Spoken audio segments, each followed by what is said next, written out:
Go-Go Mickey, Bo Jack and Jack. Come on. Let's get it, y'all.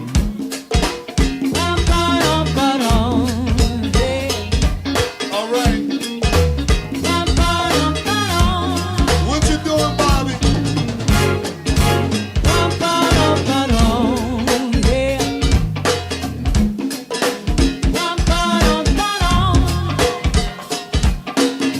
What? Right where we want to be, y'all. Sing something, mama. I'm sitting on the couch on my cell phone, checking your name, driving myself batshit crazy, going insane. Though there's a lot of finding in here, still thinking about you. I should try to pretend I'm happy for a minute or two. They playing easy. Is this a party? Oh, why? 'Cause I've been here for much too long. Don't really wanna dance, and I hate most of these songs. Plus, my feet are killing me. Don't really wanna dance. Should've stayed my ass at home. Hell yeah. Yeah, Go-Go Mickey, Bo Jack and Jack. Yeah.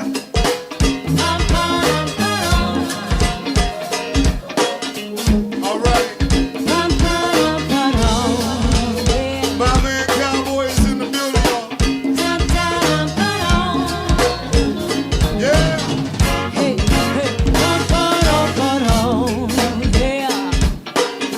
Right there, girl. Miss K, how you feel, Mom?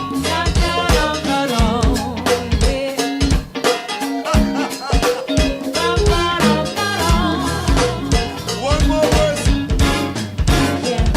I'm sitting on the couch on my cell phone, checking your name, driving myself batshit crazy, going insane. Though there's a lot of finding in here, still thinking about you. I should try to pretend I'm happy for a minute or two. They playing easy. It's a party. Oh, why? 'Cause I've been here for much too long. Don't really wanna dance, and I hate most of these songs. Plus, my feet are killing me. Don't really wanna dance. Should've stayed my ass at home. When your legs don't work like they used to before,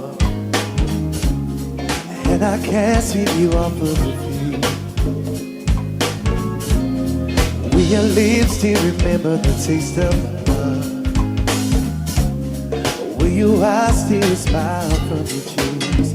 'Cause darling, I still be loving you till we're 17. Baby, my heart's a falling hard at 23. 'Cause I'm thinking about how people fall in love in mysterious ways. Maybe it's a touch of my hand. With me, I fall in love with you every single day. I just wanna tell you I am. So honey, now take me to your loving arms.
same way. I know you will still love me the same. 'Cause darling, your soul will never grow old, it's evergreen. Maybe your smile forever read my mind and memory. 'Cause I'll bring it back. People fall in love in mysterious ways. Maybe it's all part of the plan, but I just keep on making mistakes, hoping that you understand. We are sensitive people with so much to give. Understand me, sugar. Since you've got to be, let's see. I love you. Sing it. I said there's nothing wrong with me loving you, baby. Oh no, and giving yourself to me could never be wrong. No. If your love is true, oh baby, ooh, don't you see how wonderful life can be, baby? Hey. I ain't trying to do nothing little freaky, baby, so get along with me. Now, baby, hey, yeah. I ain't trying to see if they buzzing, no. I ain't trying to push you, baby. Listen, I said, come on, come on, come on, come on, come on, baby. Stop beating around the bush. Oh, I wanna get it on. Hey, I need to get it on. You know what I'm talking about. Come on, baby. Hey, hey. Let your love come out. Don't you believe in love? Wanna get it on. Let's get it on. I need to get it on. Let's get it on. Get it on. Let's get it on.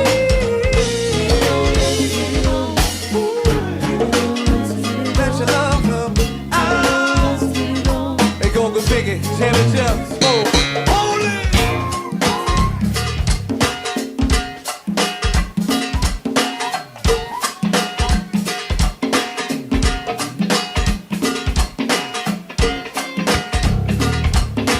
Haven't heard a party like this in a long time. Party with your Angie. Okay. Also good to see my main man Fleming in the building, y'all. My man Tay, a 6th Street from around the way. Yeah. From around the way. Keisha, get it on, let's get it on. Get it on, let's get it on. Tiffany, Get it on. Let's get it on. I say what? Get it on. Let's get it on. Get it on. Let's get it on. I wanna get it on. Let's get it on. It's where Get it on. Let's I get need it to on. get it on. Get it on. Let's get it on. Don't you believe in love? I wanna get it on. Get it on. Let's get it on. Get it on. Hold it. Ashley.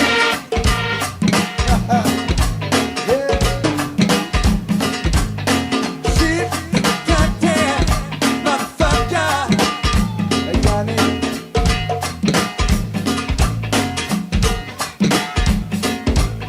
Lock it down. Dig it. Hold it.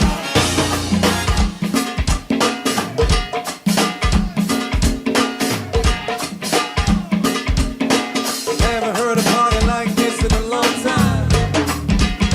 Somebody gotta get Jammin' Jeff a solo real soon, y'all. He getting young and the restless back there. Getting young and the restless. Pete, wait a minute. Jammin' Jeff, you getting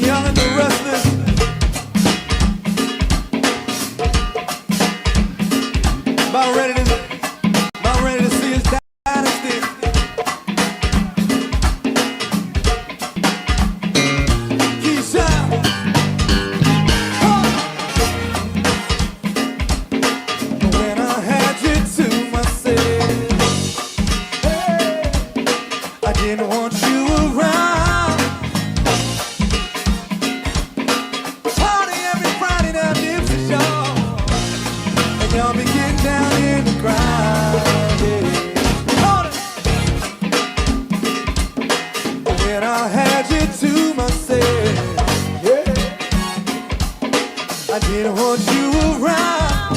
Hey. I said we party every Friday night, it's a show. I said we party and it really rains. Say stop. I said, oh baby, give me one more chance.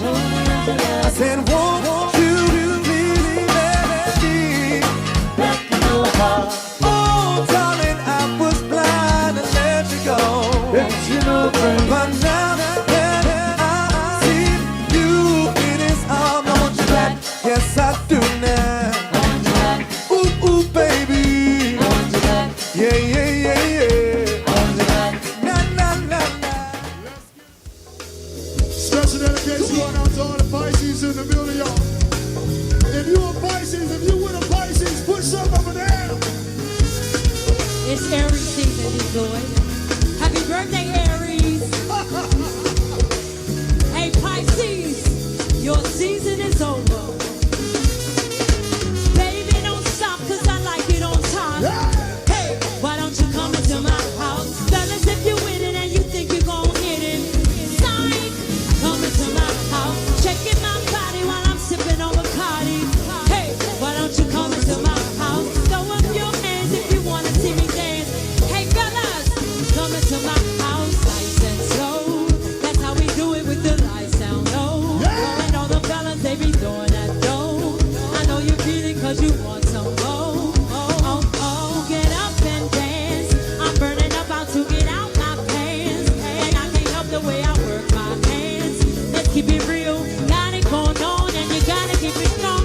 Baby, don't stop, 'cause I like it on top. Hey, why don't you come into my house? Fellas, if you with it and you think you gon' hit it, psych, come into my house. Shaking my body while I'm sipping on Bacardi or Merlot. Come into my house. Throw up your hands if you wanna see me dance. Hey, hey, Bojack, come on.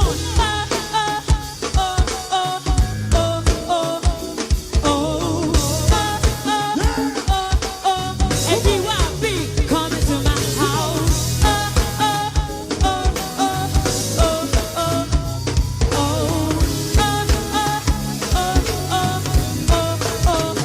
Come on, Jack. Yeah, yeah. Come on, come on. Wow. Yeah, why don't you come into my house? Come into my house. I said, what's my name?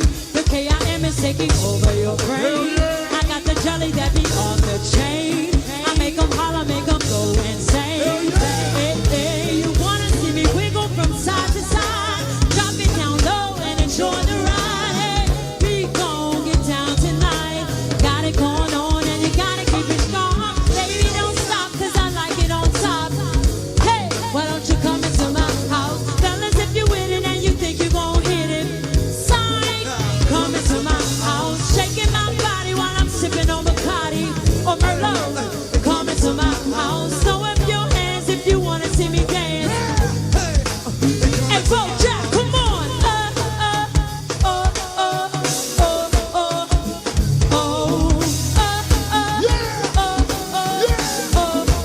Come into my house.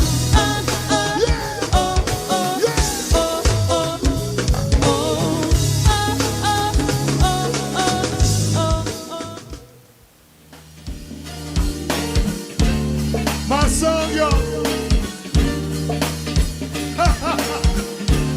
My song right here, y'all. What you gonna do, nigga? You done tapped out already, girl. Birthday girl, you done tapped. Sing it to Nicky Keys. Girl, take it off of me. You know just what I want. It's always hard to leave this private show. But let me see it, girl, let me see you take it off. But let me see you take it off. But let me see you take it off. But let me see you take it off. Yeah, yeah. Groove, mommy, shake it how you like it. Ooh, you got the tools to do it, make it exciting. Them jeans that you're wearing, giving you that tight fit. I'm trying to get up in between some with the slightness. Yeah, you if you feel that it's right. You can hop up in my truck and we can do it all night. You know that I'm a star, do the things to excite me. How you rubbing on my situations lightly? Oh shit, you thought I was a nice dude. To pay your car note, your house bills, your lights too. One of your girlfriends enticed you. I gave you the love stroke, I showed you what the pipe do. You ain't know, shit, they call me the godson. You better hold on tight to what the bras want. And I like short skirts, each and every Friday and Nipsey's look. You can't take it off of me. You know just fine. Oh, it's always hard to leave this private show. But let me see, girl, let me see, take it off. But let me see, take it off. But let me see, take it off. But let me see, take it off. Yeah, yeah. Some say the X makes the Z spectacular. Make me lift you from your neck to the back of ya. Shivering, tongue delivering, chills up that spine, that ass is fine. Skip the wine and the candlelight, stoke your style tonight. It's alright with you, we fucking. Deja vu, the blood spark, finger bucket in the mark, pissy off a Cardi dark. Remember when I used to play between them legs? You're big for me to stop, cause you knew it would head. Say to your mother's bed, at the Marriott, we'd be lucky if we find a spot next to your sister. Damn, I really missed her. The way she used to rub my back when I hit that. The way she used to giggle when that ass would wiggle. Now I know you used to sweet set the fuck up a Floridian. Ship with the Caribbean, but the night, no. Yeah, you know just fine. Oh, it's always hard to leave this private show. But let me see, girl, let me see, take it off. Well, let me see, take it off. Well, let me see, take it off. Well, let me see, take it off. Yeah, she's shawty in the club. See her do a thing, I'ma wanna rap, but she gon' make it sing. I was on him, and she was on him. All up on my thing, get my thing be on her hip. We ain't to hip home, we don't know how to act. She came to the front, then she went right back. Shawty, I can see it in your eyes. Ask me how I know. Girl, take it off of me. You know just fine. Oh, it's always hard to leave this private show. Let me see it, girl, let me see it, take it off. But let me see it, take it off. But let me see it, take it off. But let me see it, take it off, yeah. She's shawty in the club, I see her do a thing. I'ma wanna rap, but she gon' make it sing. I was on her, and she was on him. All up on my dick, and my dick be on her hip. The ATM phone, we don't know how to act. She came to the front, then she went right back. Shawty, I can see it in your eyes. Ask me how I know. Girl, take it off of me. You know just fine. Oh, it's always hard to leave this private show. Let me see it, girl, let me see it, take it off. Well, let me see it, take it off. Well, let me see it, take it off. Well, let me see it, take it off. Well, let the party begin, y'all. My man Zaki is in the building, huh?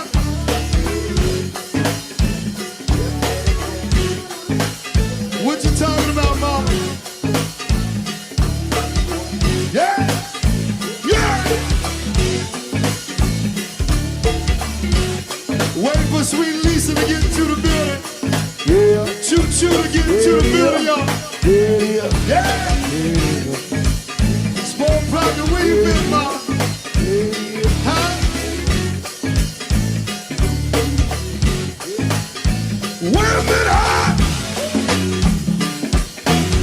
Whoa! Yeah! Sagittarius in the building, y'all. Cowboy! Back in the back, in the back, in the back, in the back. Big ass!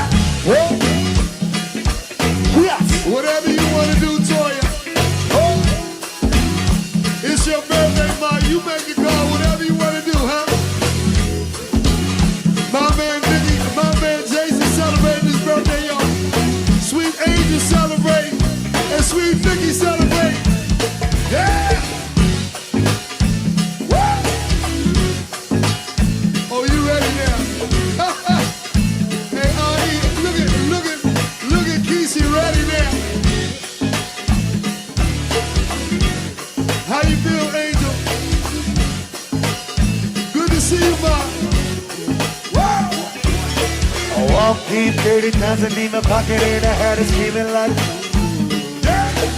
$50,000 on that bitch, you wanna fuck me and I'm screaming like cause I got a check, nigga wanna flex, ain't got a flex, but I got it. She even get it over there, she gon' wanna sex, every nigga in a sex, now I'm screaming like how much you made? $2 million off a mixtape and I had it like they tried to drop me with a case, but you know I had to state it, I'ma singing like see, boy, no more road in I play. But if you heard, then I'm talking, then I say but keys swinging, the top of the long nigga while I stay. I'm a bad boy, man, I'm wearing big clothes like Mace in the club with the nigga did it. Any hopes you wanna be, drink to the bitch and get it poppin'.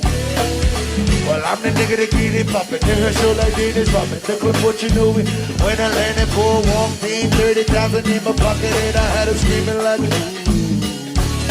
got $50,000 on that bitch, you wanna fuck me and I'm screaming like cause I got a check, nigga wanna flex, ain't got a flex, but I got it. See if you get it over there, she gon' wanna sex, every nigga in a sex, now I'm screaming like how much you made? $2 million off a mixtape and I had it like they tried to drop me with a case, but you know I had to state it, I'ma singing like see, boy, I know my road and I play it. But if you heard, then I'm talking, then I said keep swinging at the top of the long nigga while I stay. I'm a bad boy, man, I'm wearing big clothes like Mace in the club with the nigga did it. Any hoes you wanna be, drink to the bitch and get it poppin'. Well, I'm the nigga to get it poppin'. The her show like Dennis Rodman. The clip what you know it. When I landed for a walk, 30,000 in my pocket and I had her screaming like let's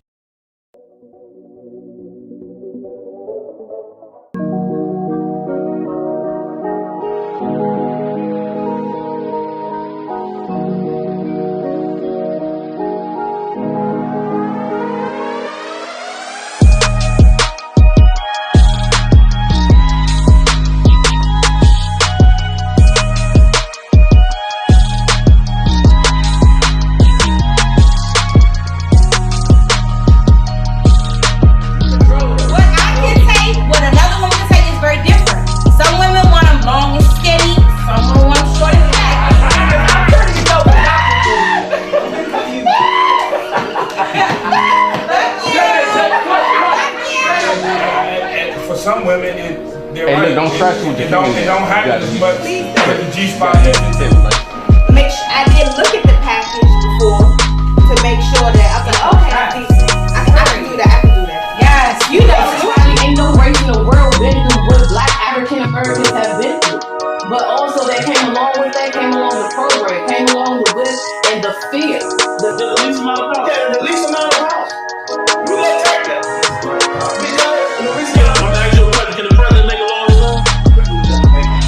What was that, Cowboys?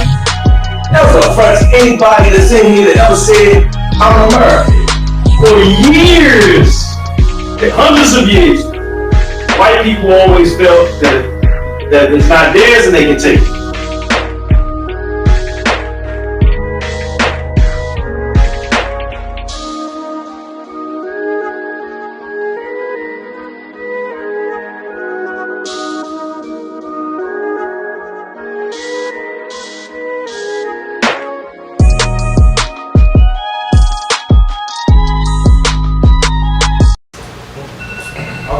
All right, 9812, the Scanaway Road, we are just right, Barber Lounge, also just right, head studio over here with the Real Shop Talk. Yours truly, D-Mace, aka Keep It Stacked. Got all the fellas in the building waiting on Big Tony to get here, with all your favorites are here. So tonight, this is what we're gonna do. First and foremost, we'd like to thank everybody for tuning in to the Real Shop Talk, where we just talk about everything, nothing is off limits. We try to be as tactful and as real as 100 as possible, but you know, we try to talk about everything. So we've compiled a lot of shows over this time period, and we got some good ones. And tonight we decided to talk to you all about and let y'all chime in on some of our favorite episodes that we've had here on Real Shop Talk. Some of us may have the same, some of us may have some first, second, and third, but we're going to talk about it all tonight. We done had some real interesting ones. So, got a special guest in the building. My dude, J Pencil, folks, J-Mo in the building. J-Mo in the building. Distance, ladies and gentlemen. Just tell you a little bit about J-Mo. He is a entrepreneur. He is single. He is I don't know. I'm making up stuff. I'm making up stuff. We got J-Mo in the building. Also, got Big Tay over there, Uncle Jim. Got Juice over there right in the back doing something funny. Don't know what that is, but Doing something strange. doing something strange for a piece of change. So we gonna go ahead and start. So, with the most talkative of the group, we gonna go ahead and let the most talkative person of the group start first. Uncle Jim. Uncle Jim. Right. You got the floor. What is your favorite episode here on the Real Shop Talk? I guess one of my favorite topics was, I think was our very first one that we didn't really get to air. It was a test. And we were just talking about renewing the marriage license every 2, 5, 7, 10, 15 years. Should be able to walk away with no problem. The marriage don't work, everybody should be able to walk away clean after you talk to a counselor or a judge or whatever. You know, there shouldn't be no scared to get divorced, scared to separate. The marriage ain't working, like 80% of them don't. So you should be able to walk away. So, you know, they got a lot of banter, even from my mother. You know, so we got a lot of, you know, back and forth. So I like to hear what people that's watching now, Jeff. Jeff. I'd like to see what he think about it, what other people think about it. So what was let me ask you this now, so what was your highlight of that whole conversation? We had a little bit of, we had some differences. We had folks that were married, that believe in marriage, and believe you shouldn't have to get it renewed. You're on the side of we should get it renewed and all that stuff. So give us, you know, just some elements of why you feel it should be. Yeah, I mean, you know, it's a license for one, so just like every other license, you gotta renew it. Barber license, stylist license, driver's license, you gotta get your license renewed. You should make sure you're still good, like make sure you still can do your job, or make sure, you know, same with marriage. Make sure you still wanna be married. Most men, not women, most men are afraid to get divorced, because they're afraid that, you know, they're gonna have to pay alimony and this and that. If you break, you know, if you try to get divorced in between the 2 year and 5 year, then you gotta deal with that. But if not, you can hold on for 5 if you made it past 2. If you made it past 2, most marriages pretty much done after a year. So if you telling me you put in, let's say you got through the first 2 years, you renewed, 5-year mark come, you renewed, and 10-year mark come, you telling me if something go wrong that you willing to throw away 10 years that you done built with somebody, 10 whole years that you built. So to your question, if something go wrong, no, not if something go wrong, if the marriage ain't working, like many of them don't. Why be in the marriage that just, she doing his own thing and she doing her own thing, and they just come home. Sometimes they don't speak for a month. They ain't even sleeping in the same room no more, bed. What is the use of all that? Just get divorced. Get a no, go to court. You know what? I license up in 3 months. When that's over after that, and we could go our separate way. Now, if you got kids, you got to work that out. So you willing to throw all of that away after 10 years if the marriage ain't working? Damn, listen to what you just said. Yeah, you throw a car away when it ain't working. They take your license when you can't see no more. But the car's inanimate and the license is inanimate. You talking about somebody feeling, somebody you done built. Feelings are the same. They come and go. They ain't forever. Feelings ain't forever. Wow. So you gotta be miserable though. So you gotta stay married to be miserable with somebody who don't want to be with you no more. Don't even sleep in the room with you no more. They barely speak to you. Ain't even cooking for you. Walk past you every day and don't say nothing. Wish you was dead. All types of stuff. You asked him a question, right? That was a question for you. Yeah. I'd rather be lonely and single. You rather? That. Wow. Okay. Well, Tay, since you jumped on it ain't even going my way. It go that way. This direction is going. Since you want to interrupt, ladies and gentlemen, we got Tay in the building. Ladies and gentlemen, he's had some interesting shows and thoughts, and you know, very controversial at times. But we're gonna go ahead and let him chime in real quick. Tay, your favorite show and why? My favorite is yet to become, but one of the ones that stands out for me was Love. Of course, I believe last week we did Side Chick, but one of the most important ones was, I don't remember the word, but when you could be married with multiple women. He on this polygamy and throuple and all that kind of shit. Yeah. That's it at the top for me. That was your favorite. At the top. And why that in particular is that your favorite? Because that cuts out the cheating, that cut out the lying, that cut out a lot of things. So let me ask you this: if you with that and you could have, let's say you had 2 wives, your money was at a place where you could take care of 2 women, Absolutely. household and everything. Yes. Would you still mess around if if somebody threw something at you? Absolutely. You say you would? I say absolutely. He didn't say he would. He said absolutely. He said absolutely. That is he's a stern for sure. Yeah. Absolutely. Wow. Absolutely. Okay. You done? So listen, ladies and gentlemen. Tay's favorite show was, we had an episode about side pieces knowing their place or knowing the rules and regulations, and then we kind of went off into polygamy and polyamorous and throuples and quad throuples and all of that stuff. And it was a really, really interesting show. In the chat, I want y'all to tell us how y'all feel about that particular show. If you didn't see it, please go back and watch it. But what's your thoughts on being in a polygamous relationship? You got either multiple husbands or multiple wives.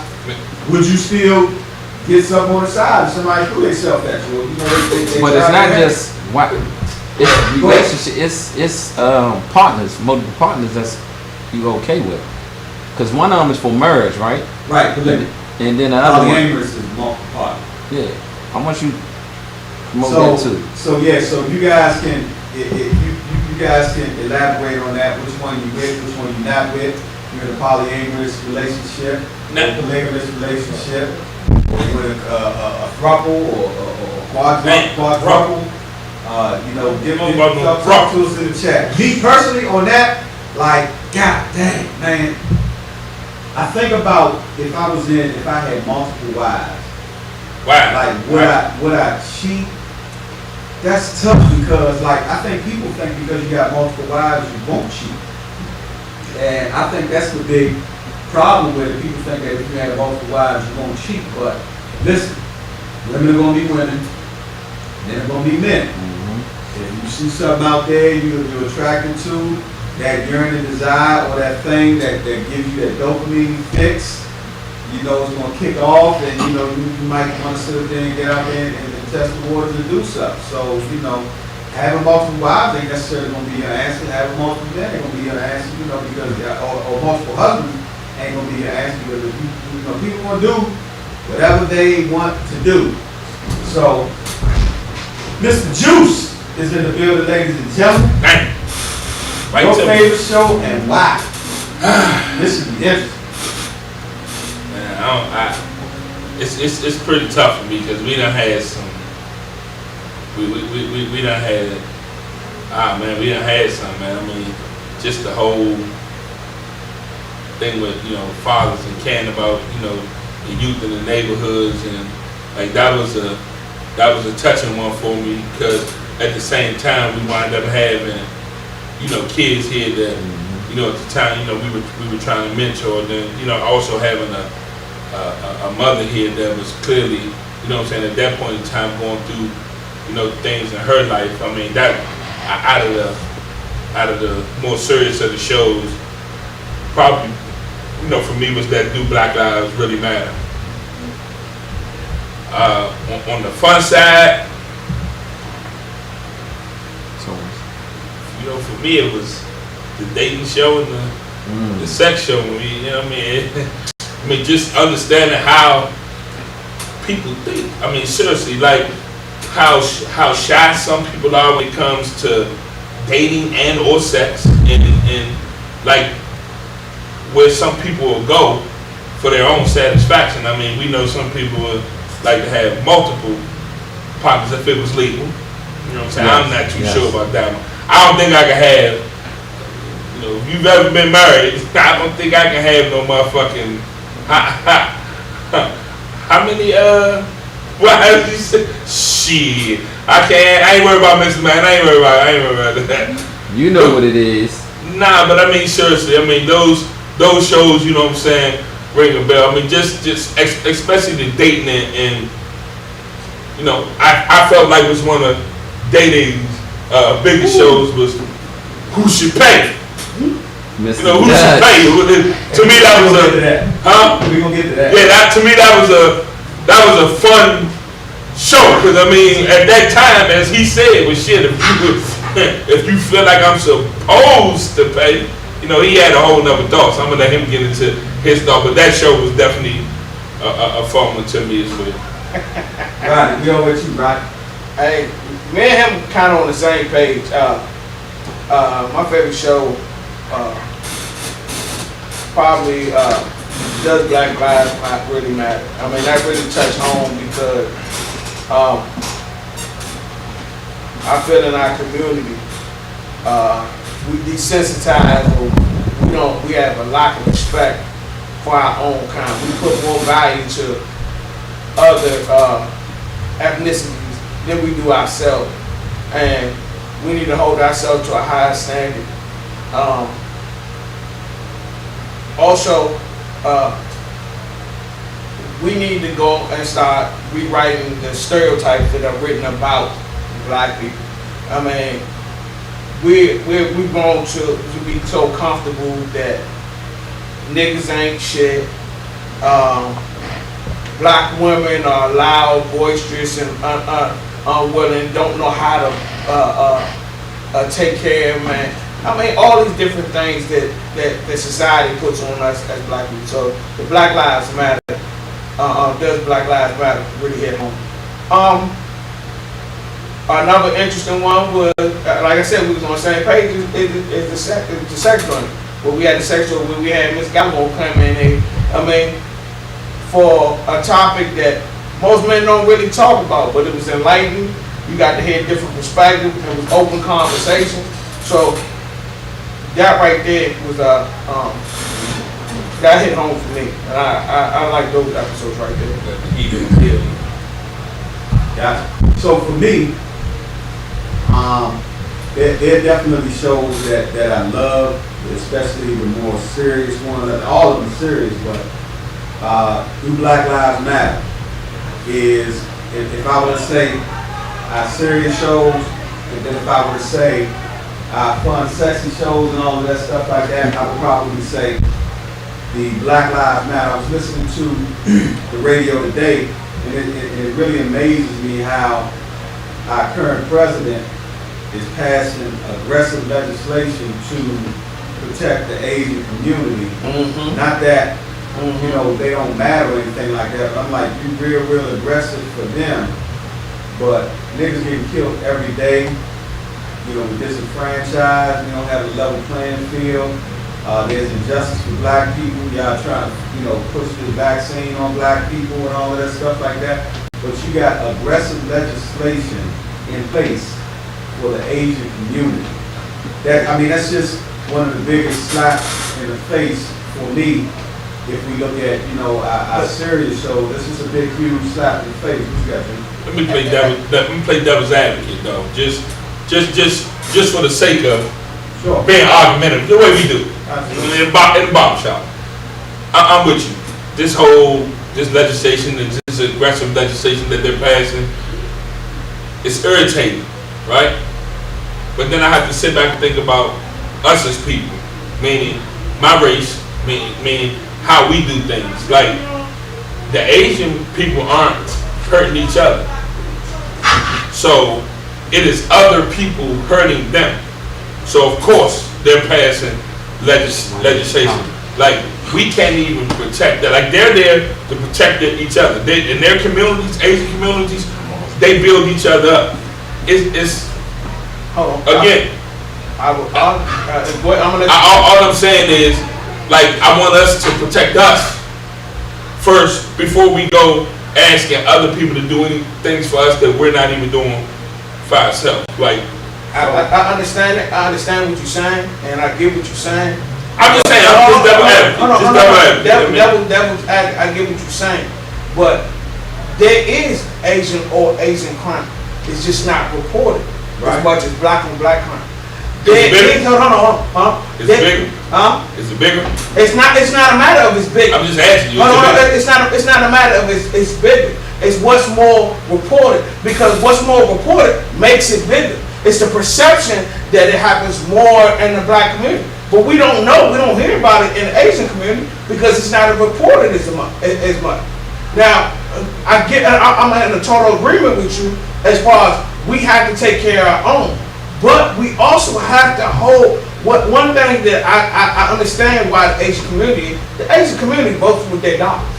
That's it. They vote with their dollars. Until we get in our head to start voting with our dollars and making politicians respect our vote. Their money matters. Yeah, so their money matters. The aggressive legislation is nothing but, it deals with nothing but monetary stuff. I mean, we know exactly where it comes from.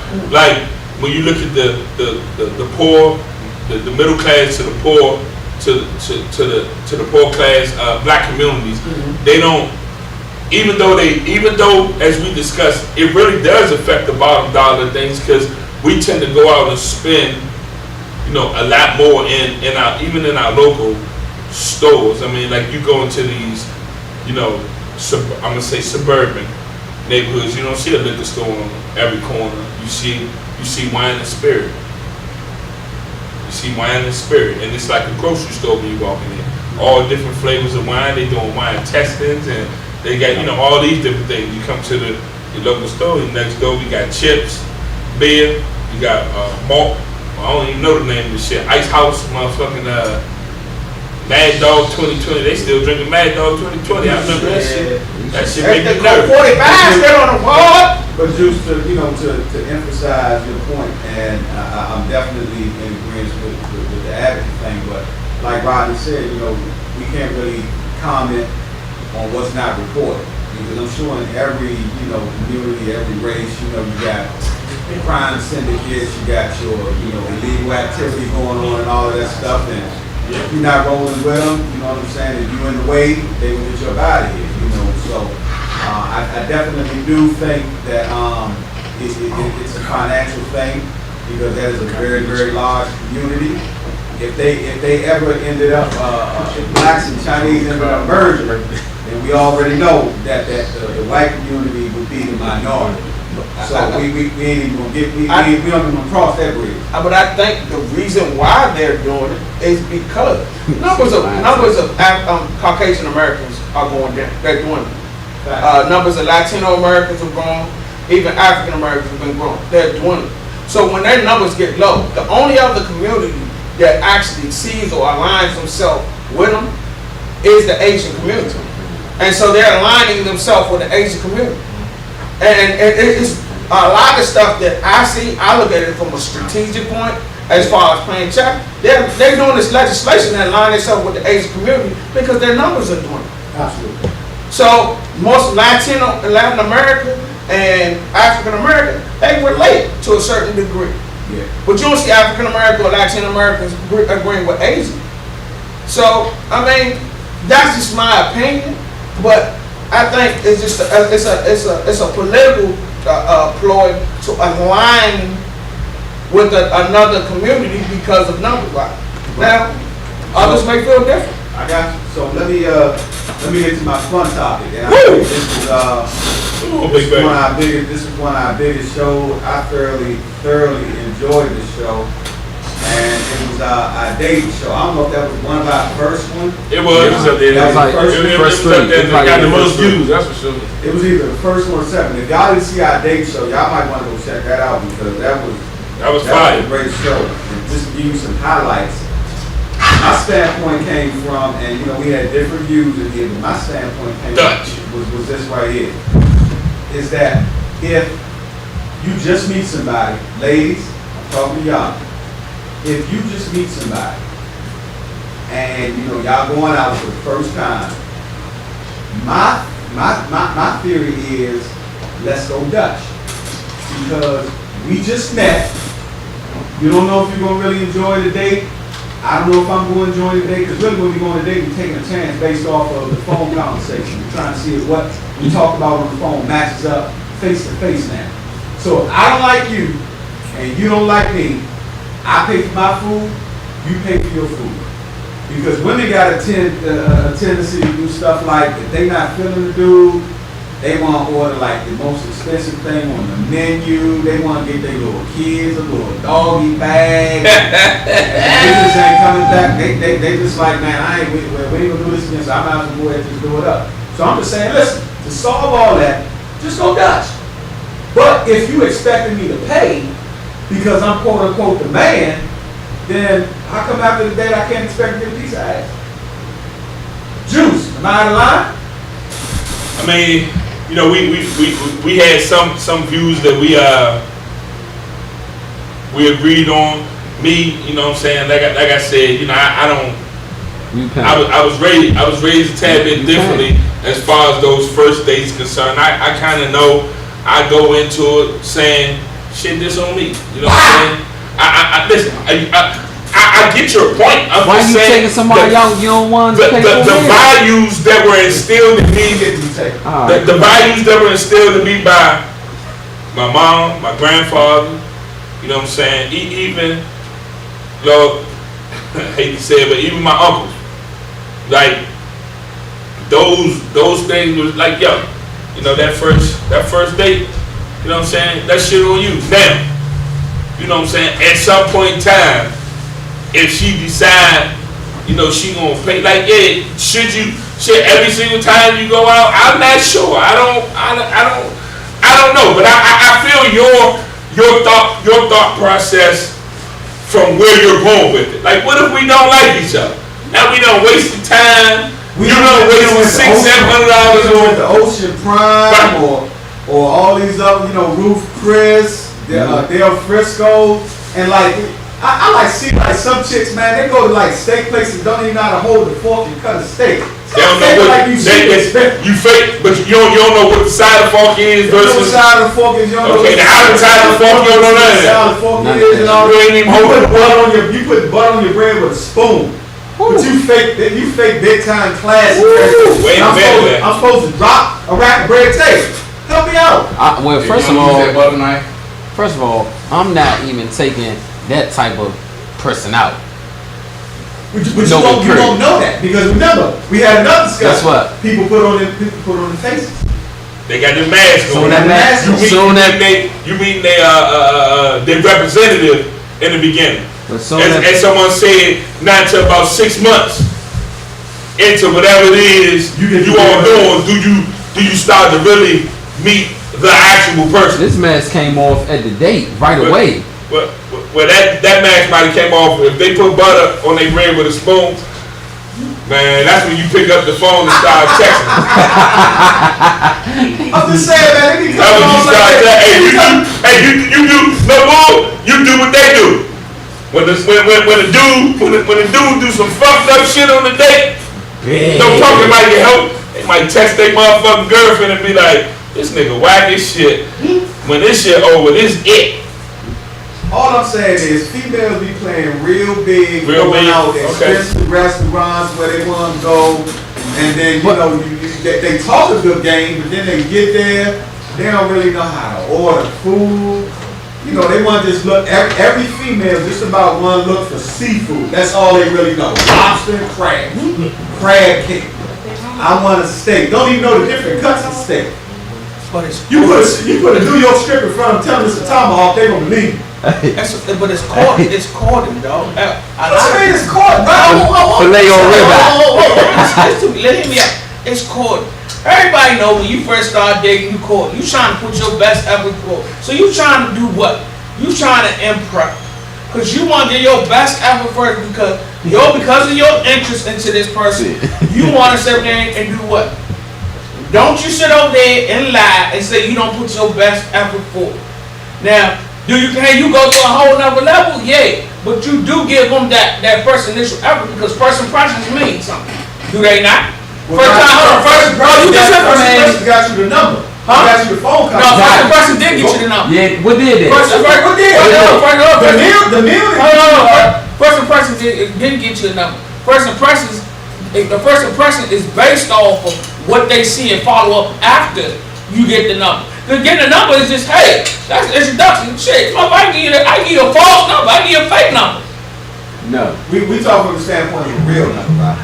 For you, But I'm to saying- get a real number, there had to be Right. some type of impression. I don't get fucking fake numbers, right? I don't know what the fuck you got going on, but I don't get fake I fucking ain't numbers. saying I get fake numbers, but my whole point is, motherfuckers This ain't I don't get no fucking fake Hey, numbers. nah, motherfuckers still do that, though. They do that. All right, Jim, chime in, Jim. I mean, I feel like, Make some sense. first of all, one of the reasons why everybody's faking when they go on a date, as y'all say, the masking. Because look what y'all saying today. If she put us butter on with a spoon, so what? Yeah. And if you don't like that about the date, first of all, you gotta learn how to make the best out of the date, man. Like mostly women afraid to crack up laughing. You might have the funniest joke, but she might laugh stupid to you, and she gonna hold it on back. Can't do it. You know, like, man, if you snort when you laugh, go ahead. Let me choose you, take you like you are, cause I don't want don't let me get to the second date and you ain't this person right here. Like, oh damn, I thought you was this way. So let me ask you a question then. Go ahead, Tay. I ain't even asked the question yet. Ask the question. Oh, I'm gonna ask you because he's right. I'm ready. Because he's right In the there. middle of the day. So let me ask you a question. Go ahead. Right? It's on the topic. It's on the topic. Okay. So basically, you're telling me you cool with her butter her bread with a spoon. Yes. That ain't nothing, man. That That's ain't such nothing. a little thing. That ain't nothing. That ain't nothing. So you have your date. She butter with the spoon. She could be crunchy. She could be crunchy. She fix everything. Body, I don't think the way y'all converse, she fits it all.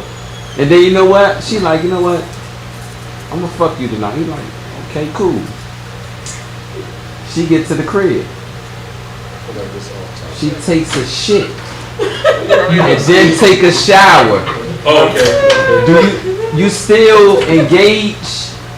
I knew she took a shower. I don't know about the shit, right? Nah, you know about Oh this my shit. God! You know about this shit. Oh my God! But she took a shower and she get in the bed. I'm still with you, dog, but sex ain't clean. I don't want to know. Sex ain't clean. First of all, That ain't. I got some phobia. Listen, I'm single for a reason. I got some phobia. We know you single for it. So, hey, you're single, sorry. You're single. Right. Okay, go ahead. I don't want to know about no damn body going to take a shit. Fire. I don't want to know about that. If you gotta take a shit, go in the bathroom, cut that water on full blast, loud as it can be. Wash your hands, sing, but I just don't want to know you took a shit. I don't need to know that. Why do that have to be an announcement? I don't want to know. She don't have to announce it. I ain't saying his example was that. I'm just So going what out do you his want to example. do shit? I'm waiting till they leave. And you ain't had no Or before they leave. Hey, yo, you bound me off. I got magnificent vibes. So I want to know, It's good was good. are you gonna have a change of heart, knowing that she took a shit and shower and get back in the bed? She ready. Yes. But you cool with all her butter and it. Yeah, I'm cool. There ain't nothing on the bread. So She gotta be cool with me too. There's some things I might. I just want to know what was the deal breaker. Oh, this. Yo, wait, now I forgot all about that show. Woo! Oh shit, I forgot. Damn. Now, you made me pull my mask off on that. Did we pull the mask off? So, okay, my bad. One of the questions in that dating show is, if a dude asks you to go Dutch, would you give him another date? I don't even think so. Now if he asked me that before the date, or right after we eat. Like, why y'all eat? Matter of fact, No, the bill come out. both scenario. Y'all talking, is he gonna get a date period? If he like, yeah, so, come, let's go out, yeah, let's get some steak and stuff like that. I got a nice little steak spot. But, when we do go out, then let's go Dutch. You going out? No. First date? Because I'm going to want to know why he want to go Dutch, because that's just not what women automatically expect men to say or do if they asking them out. Okay. So in your words, it's okay for a woman to expect a man to pay, but a dude is out of line if he asks for pussy on the first date. No, I mean, I will ask just because I don't know what people's pockets look like, and I'm not doing the dishes. So I'll pay for my own food if you ain't got it, and we in that situation. But I just feel like it's a courtesy is to ask. But I don't know. No, she's So first date. So basically, she not giving that nigga no date. She not. No, she not. So you ain't doing it. Wow. I'm gonna ask why. I give everybody more. Come on. Mike Long, man. Don't walk too close. Oh, got you now. My bad. Got you now. Put the fuck in, man. Hey, this how it is, man. It's 92. This real. It's 98. It's 98. 12. It's Scalaway Road. Anything. You might see anything, man. My man, what's your name? Pedro. What's your name? Jack. Jack. We only dapping these years now, Jack. We ain't giving nobody 5 handshake. The killer coming in now, Jack. Hey, y'all, we want to forget y'all. We ain't no days on the day.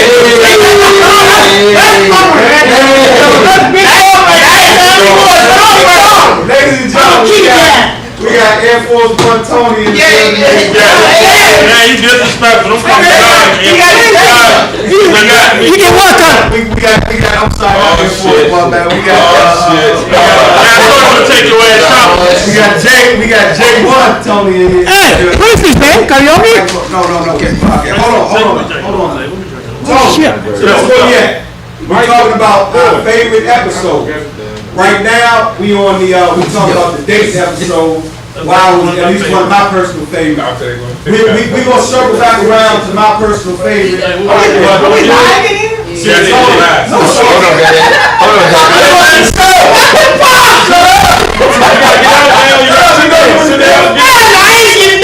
Get out there. All right, Bill. Lock the door behind you. Hey, man, I'm coming here for my plane. He not here. He ain't here today, champ. Man, today now. God damn. I let him know. Are we live? Yes, we got. Yeah, man. How many times you want to answer that question? Huh?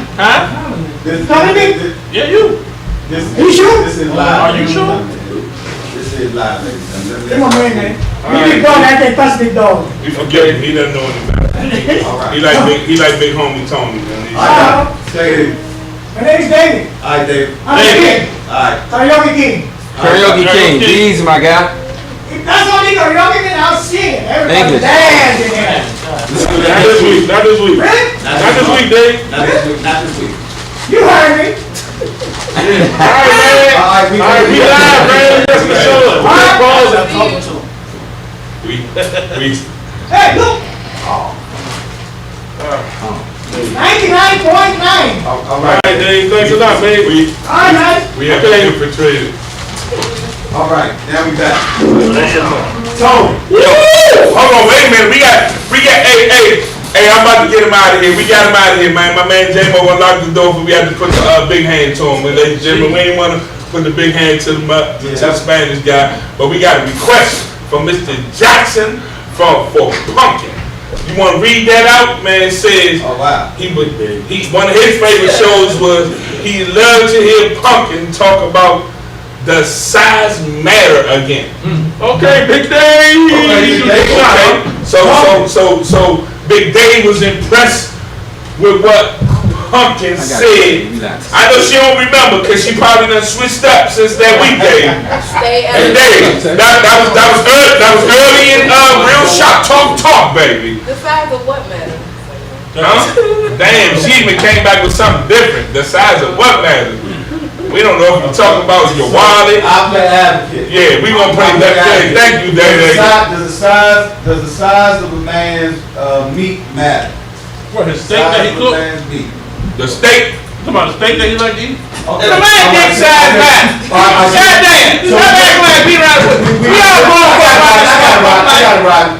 So we got the kids in here tonight. Put the kids in bed. Does the size of a man's dick matter? Damn. No, it does not matter. She She lying like a motherfucker. It don't matter. First, because it's You a can't tell her she connection. lying. Let that nigga come. Let that nigga come.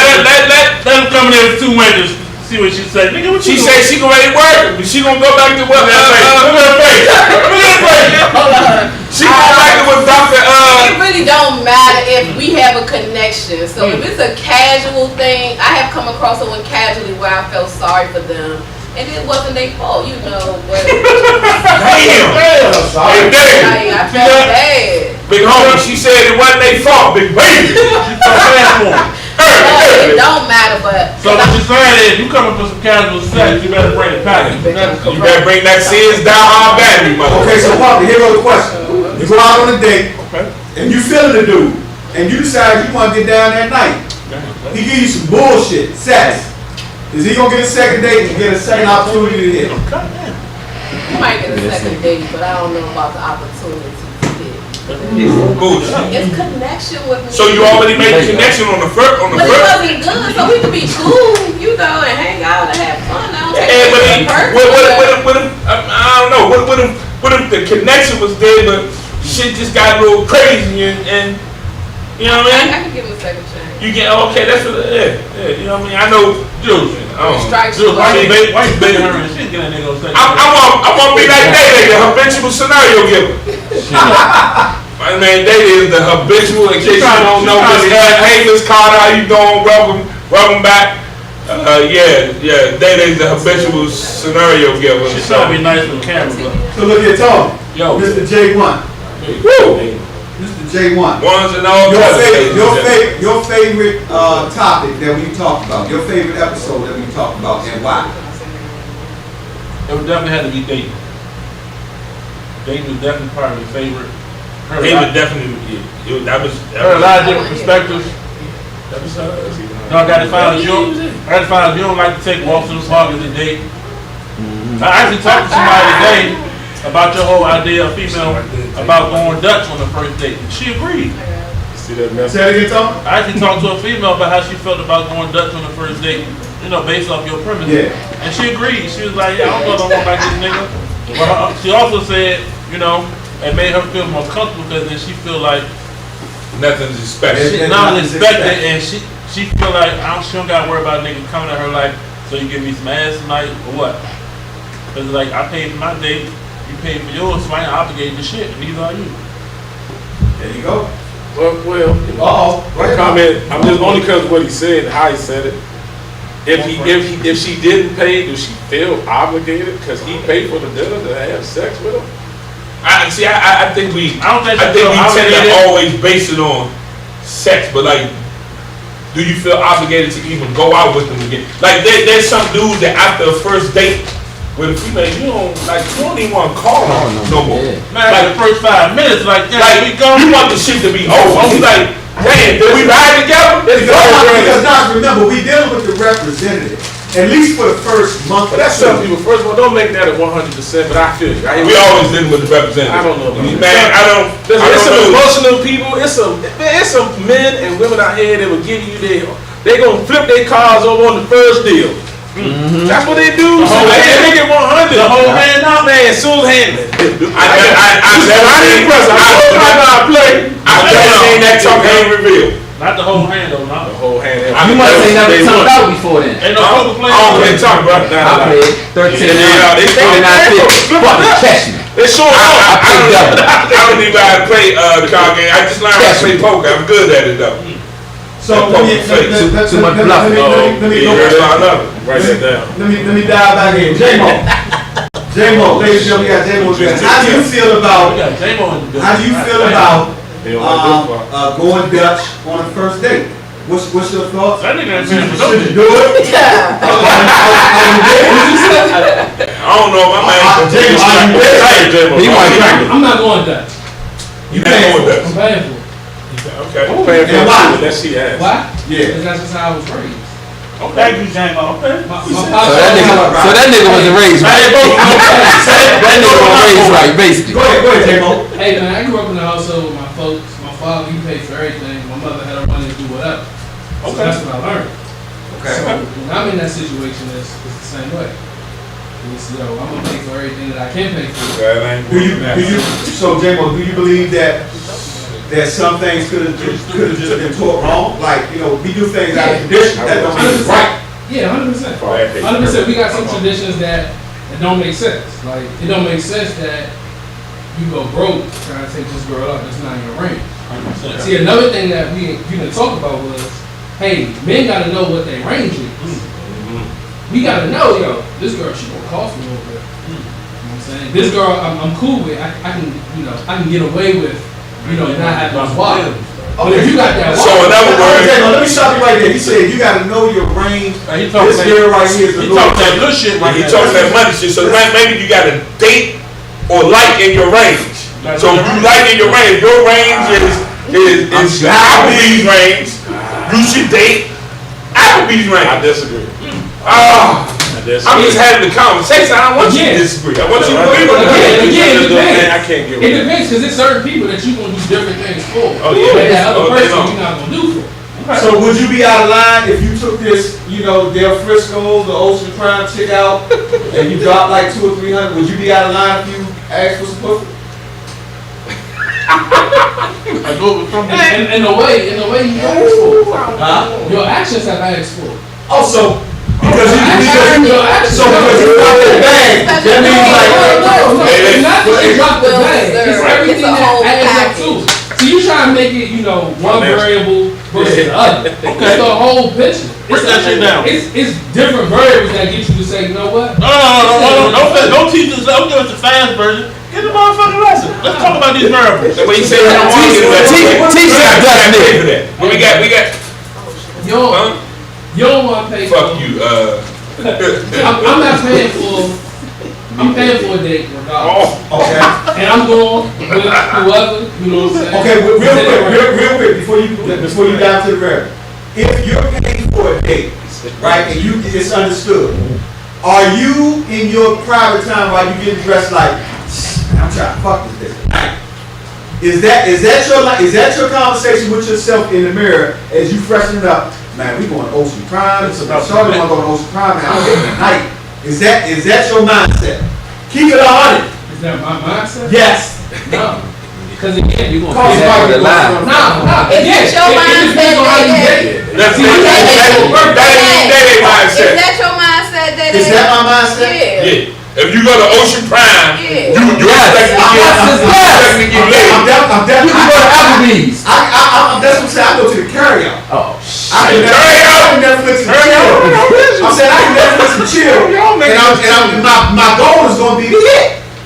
That's going to be my end goal to hit. Whatever you Because I'm saying I'm not trying to get married to you. So what I'm just trying to go out, spend some money, and not get nothing at the end of the day. That's the So have a conversation.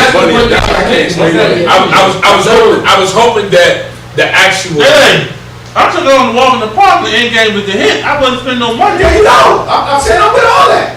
If I'm spending time with you, and I'm hanging out with you, and I'm giving you my time, you giving me your time, I'm just saying I'm trying to do something else in addition to. But I can't say all that. Everybody I spend time with, this dick ain't forever. I ain't gonna. But that goes to who you select, who you gonna be with. I ain't gonna do. If you going out with Booger, then hell no. First of all, ain't nobody take a booger. Ain't nobody take a booger out. She ain't necessarily gotta be a booger, but when she open her mouth, I'm like, Boogers going out too. See, I feel like no boogers are going out, but you ain't taking booger to chop. You ain't taking booger. I wish you would. I'm not even going.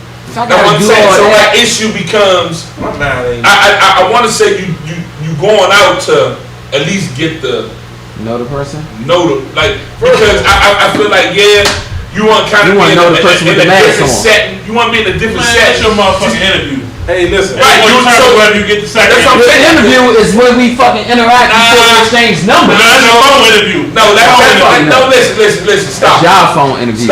Stop. If you get a job, you gonna have more than one interview. Exactly. Hold on. What if you say this? From what I've learned over the years, women said they know right away if they gonna give you the ass or not. If you don't know that ahead of time, what is all these interviews? If you're keeping it 100, as soon as first of all, you just dating, you just going out with a girl. There's a caveat to that too. No, if you just it is not. if you even seeking a wife, man, you take a beautiful woman out. First of all, you picking what you like. So you pick what you like, you're going to want to have sex with her. If she say we can do it right now, we ain't got to drive over here, let's pull over here and pop. You ain't gonna be like, well damn, can we get to know each other? You ain't doing that. It depends on my night now. So hold on. It depends on my night. I can say somebody fall back and be like, I can be physically attracted to you. Okay. Right? I'm like, damn, shorty can get it. She's fine. She's bad. And you can open your mouth. And that shit can go out the window. And I don't give a fuck how bad you are. I'll be like, oh, no, I'm good. I'm gonna pass this one. Well, I don't feel the way Tony. Just like every money ain't good money, all pussy ain't good pussy. And I don't give a fuck how that is. You absolutely right. You're absolutely right. First of all, when do bad pussy come in the category? Only if you try to get something else. If you some dudes out just to get the sex. To put the mark on the board. Oh, y'all hear her. But sex ain't just what sex. Is that? And what is bad pussy? Sex ain't always just sex. What's bad pussy? Sex can come with a whole bunch of other bullshit that I don't want. But you don't know that ahead of time. You don't. Which is why you have to do the interview. The interview don't tell you nothing. What we say last week? You get that what? You can get that for 3 months. That little fake mask for 3 months. You make this. Well, this one. I'm thinking I'm gonna marry her. I'm gonna marry him. And then interview me, Poppy. Roger, I need your help, Roger. Interview me. Let me interview. No, you got me interview me. You mean to tell me you can't ask the right question and you looking for a certain response, and if you don't get that response, or if you do get a response based on your body language, you can call bullshit, or y'all just ain't paying attention to the signs. Okay, all y'all worry about is fucking. Okay, so and then after they just worry about fucking, then when they keep going on and the sex, they get beyond the sex, they start having a whole bunch of drama, a whole bunch of shit that they don't want. Bitches knocking on the door. Motherfuckers running down your car, getting your car and shit. Let me say this. Rodney, I'm not disagreeing with that. But don't think there's no full proof to avoid that. That's all I'm gonna say. Don't think just because that scenario gives you that. You're right, so what are you applying? You're applying the unknown. No, like you said. You can't control their emotions, man. You can't control their emotions. So how do you know that the other way won't get her knocking on your door at 2:30 in the morning? You just treat her like a queen, and now you want to walk in.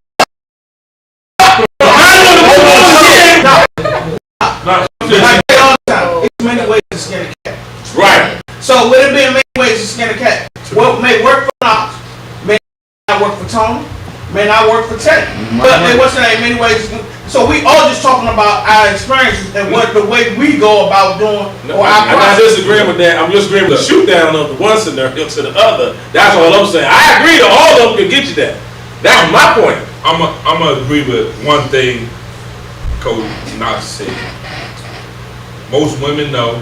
Yeah.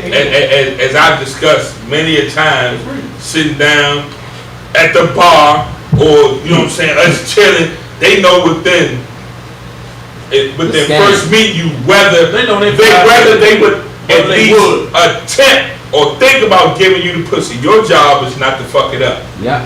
So what they try to do is continue the conversation going, call you a couple of times. They want to see what's in the background. Did he answer? Did he not? The interview process. All part of the interview process. All passing all that shit. What he does? Listen, we not talking. We not just talking. Bro, this is not dopamine. This is not dopamine. I'm just saying, I'm passing. We not dopamine. Flowers and shit. So let me ask y'all this.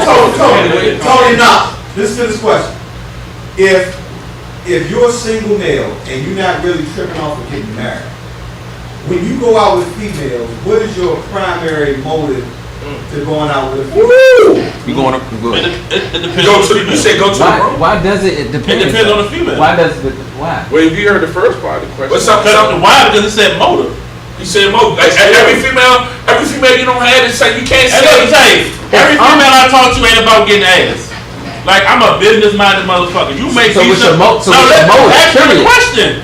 I'm about to answer your question. Everything ain't sex. You may have a connection. My motive is never sex. You may have a connection. Let him know. You don't have to outrage. Man, I'm done, man. Go ahead, man. Go I'm on. sorry, Tony. I apologize. No, that's cool. No, No, but it depends on the female. Like, it may be, hey, this might be a networking thing. You may be close to somebody that I need to get close to. And the only way to get close to that person is I gotta get close to you. So guess what? I'm gonna work my mojo. So before you know if it's a business opportunity or anything, what first attracted you? What first even led you to say something to her? So one thing you gotta know about a Gemini, we very calculated. Everything I do is calculated. Ain't nothing by happenstance. Answer the question. I'm saying I just answered the question. I'm very calculated by how I move. Okay. So I can see look, I done enough fucking in my lifetime that a fat ass, a bad body, that shit is just another fat ass, a bad body. It's gonna be another one. It's gonna be another one right behind it, another one behind that. So everything can't be about I wanna fuck her cause she got a fat ass and bad body. It gotta be more than just that. I done been through my phase and I was just running through pussy. Yeah, go ahead, Jim. No, I mean, I agree with Partial, what he's saying. Yeah, you're right. Everybody, I mean, like I said, it's individually. And like you always say, keep it a stat.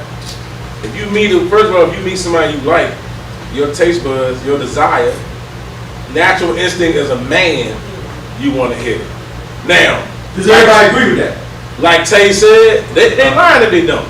Unless you mean your auntie or wanting to hit it and expecting to hit it. I said you. Now that's my point. So if you listen to my words, you hear what I'm saying. That's your intentions. Now when I go out, first of all, I ain't with that disappointment stuff. So my whole thing's built up. Like, woo, I know I ain't good. I was expecting to hit. I ain't hitting it. Oh damn, she grabbed my butt at the store, gave her a number. Now I know I'm hitting. No, it don't necessarily mean that. Been there, and a whole different thing. I was just playing. You know, so you don't know. That's all I'm saying. You don't know how it's gonna turn out. Now, what he said about you don't know who you gonna marry. You don't know who you know. You can look at a girl. I seen people have this tunnel vision of, damn, I want to be married, and they go out and they get this dude, and he fit all the checklists, but 7 out of 10, and those 3 they just put to the side because they want to get married. They so focused on that 7. Then sooner or later, that 3 start getting gigantic, and the 7 start getting small. And now they like, God, I can't believe I picked them. I can't believe I'm with her. Because you search for it. You gotta let it happen. That's what I believe. You gotta let it happen. You can't be. So when I go on a date, I don't know who gonna be do people even still say girlfriend, boyfriend? I don't even know. Like who I'm gonna be dating, who I'm gonna be seeing. I don't know that ahead of time. You don't go in the store and just like go buy anything. Oh damn, I like this. You look at it, you like, oh yeah. I search on the web a little bit. Right, and you looking at everything. I want Philly shit. I want order. Online, you can turn that shirt around and look at all kinds of ways. That's right. What you do. You don't know how to bring it home. Now, when they get home, that's the other part. When you meet her and you get to know her, then you can see like, man, she is sexy. She got a good job. Blah blah blah. But damn. She be snoring like a mother, you know. Damn, she's clingy as a mother. She clingy. Why you answer the phone? You ain't see it ring? So now, so are we saying that I get the expectation and the difference? I want to hit, I expect it, I get that pump. So are we saying that as guys, I'm not really into the sign thing, Geminis, Pisces, none of that. So I'm a Pisces. I don't really subscribe to any of that. But are we saying as guys, I'm gonna get pumping, as guys, that when we generally see females, and I've been around y'all, something walk past the window, God, you see God. I mean, it's a barbershop. That's the natural. Let me set it up. But guys, we all know that we're visual people, and we like what we see, and we go after what we see. So the intent off the break is, man, I'm attracted to her physically. Damn, I wouldn't mind hit. That's why I'm gonna put in work. Not to fucking open up a goddamn business together, Tony. not to build one of that shit. I'm saying that's primarily for a single guy. For a single guy that ain't tripping off getting married. That's his. See, I'm answering your question. I think Tony was answering the more of a general question. Yes, he right. If this Joanne over there across the street, old white lady, she said, let's meet down here at the bar. I want to talk to you about some spot. Yeah, of course, you know, I'm like, that's different. That's a business, it's my intentions. But you said desire and all those things, once you get there, now we talking about what you like, what you go in there for, whatever kind of joys I'm getting them. I like them joys. Yeah, when you get them in the mail and you put them on, you're like, damn, these joints are for skinny feet, damn, you know, like, you know, so that's a whole nother level right there. But when you get it, your intentions is, damn, I wouldn't mind. I like the word, I wouldn't mind. You don't know if you are or not. Of course you're a man. She's sexy, she's attractive. So I got a question for you. Go ahead, Tom. Every woman that you've taken on a date, your number one intention was to fuck? To be honest with you, I probably say both, yes. At the stage of life that I was in at that time, yes. It was a selfish stage. It was all about me. I wasn't trying to build shit. So now I gotta take it a step further then. But build my notches on. At that time, then that's. I like it. It was so an when easy you, answer. When you met your wife, initially you just wanted to fuck? No. What changed? What changed? What made a difference? Was there a different place? No, I ain't say that. You asked me, so I was at a different place in life. You know, rededicating my life to God, man. Was was really looking at just the old stuff that I did, and selfishness and self that I was in, and I'm just like, that's not me. I am now. That's not what I wanted to be. So it's possible to see a woman and date her and not want to fuck. Absolutely. Before this question, you made it very seem like the only way I'm taking a woman on a date is my intention is to get that ass. Okay, so let me clarify re-clarify what I said. I set it up very well. I said a single guy not thinking about getting married.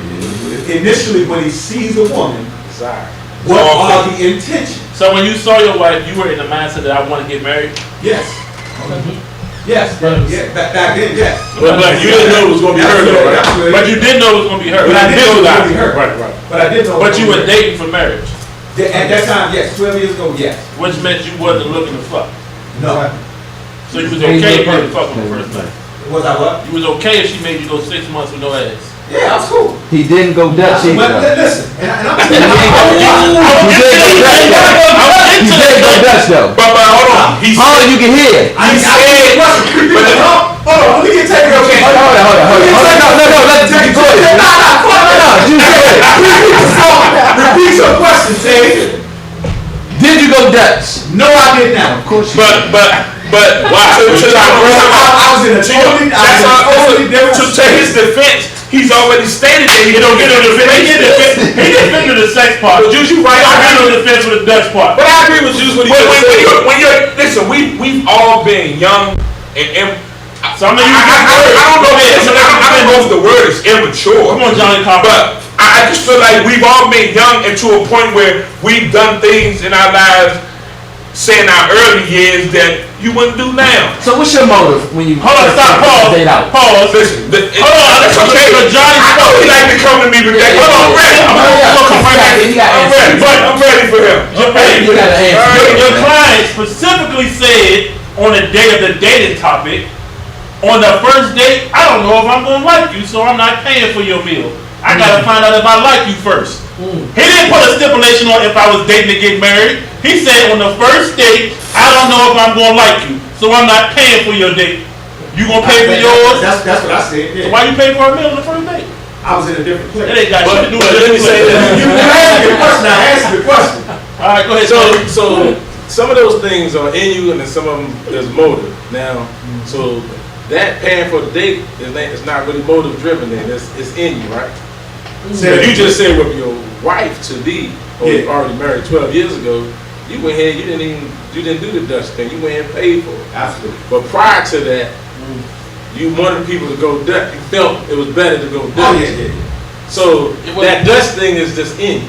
It ain't. It's not a. No. It's all about motive. The Dutch that's what I'm saying. Is it motive? Is your personality or is it motive? It's all the motive. So for me, it comes from a place of I think that people that have been taught certain things. I go back to the tradition thing that I shared with J-Mo. That a lot of things that we do traditionally, or that's been taught my father's father. I don't feel that I don't think that some of that thing was taught right. I'll give you an example. That a man is supposed to open the door for a woman. Where did that come from? How am I less of a gentleman or disrespectful if I don't open the door for a woman and let her go through first? But that's been taught. That's been taught. And I think we talked about this in that same dating thing. If I don't open the door, if I don't pull out her chair, like where did that come from? And how am I less of a man or less of a gentleman if I don't do that? J-Mo? Because the expectation. Why? No. It's not a why. The expectation of the young lady you dating, parents or whoever influenced her, put that on. There's some women that if you don't get my door, if you don't have an umbrella that's raining, like you not a real gentleman. Is that right though? Who is to tell her that she's wrong? I ain't got no Who's to tell her that she's right? That's my point. That's There is no right or wrong. Your point was that we have cultures that you don't feel 100% aligned.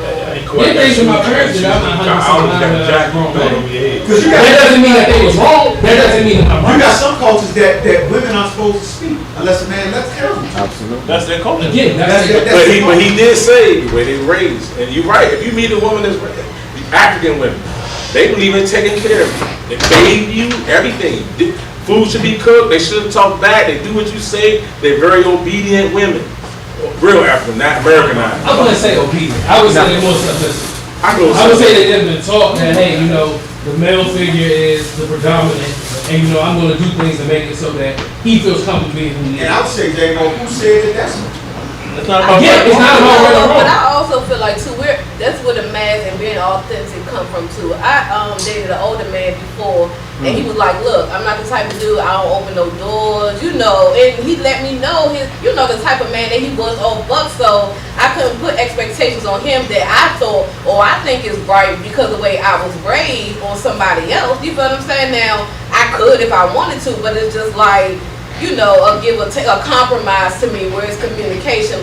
Because I can say, like, look, I like when a man opened the door for me. The relationship, men was opening the door for me, and I wasn't used to it. You know what I'm saying? But then I had to tell myself, like, nah, let this man treat you like a queen. Let this man treat you like you deserve it. Let him open the door for you. You know what I'm saying? And it meant a lot to him as a man to open the door. You know, so then you get with somebody that don't open the door, and it's just like, dang. You know, you still go back. how important it was until you didn't get it. And it's not about right or wrong. It's about what your standards are. Thank you. Your standards are your standards. But That's did you it. accept And it? I'm not lowering my standards on other because you don't agree with it. Yeah, I You say it's not the one for me. Right. Hold on. So let me ask you a question. You're not lowering your standards, but are you willing to compromise? Wait, why you want to use that word? That's still wrong. Ronnie, is a great question. There was a time in my life where I tried to compromise on my standards. Yeah. And that shit ain't work for me. And at that very point, I made it very clear that I'm gonna be true to Tony. So you either meet my standards or you keep fucking moving. But Tony is being unapologetic about who Tony is. The standards are the standards, so they're not changing. Yeah, compromising is a fine line though. And that sounds like it's all, with that statement you just made, that sounds like it's all about tone. Well, for some things it is. But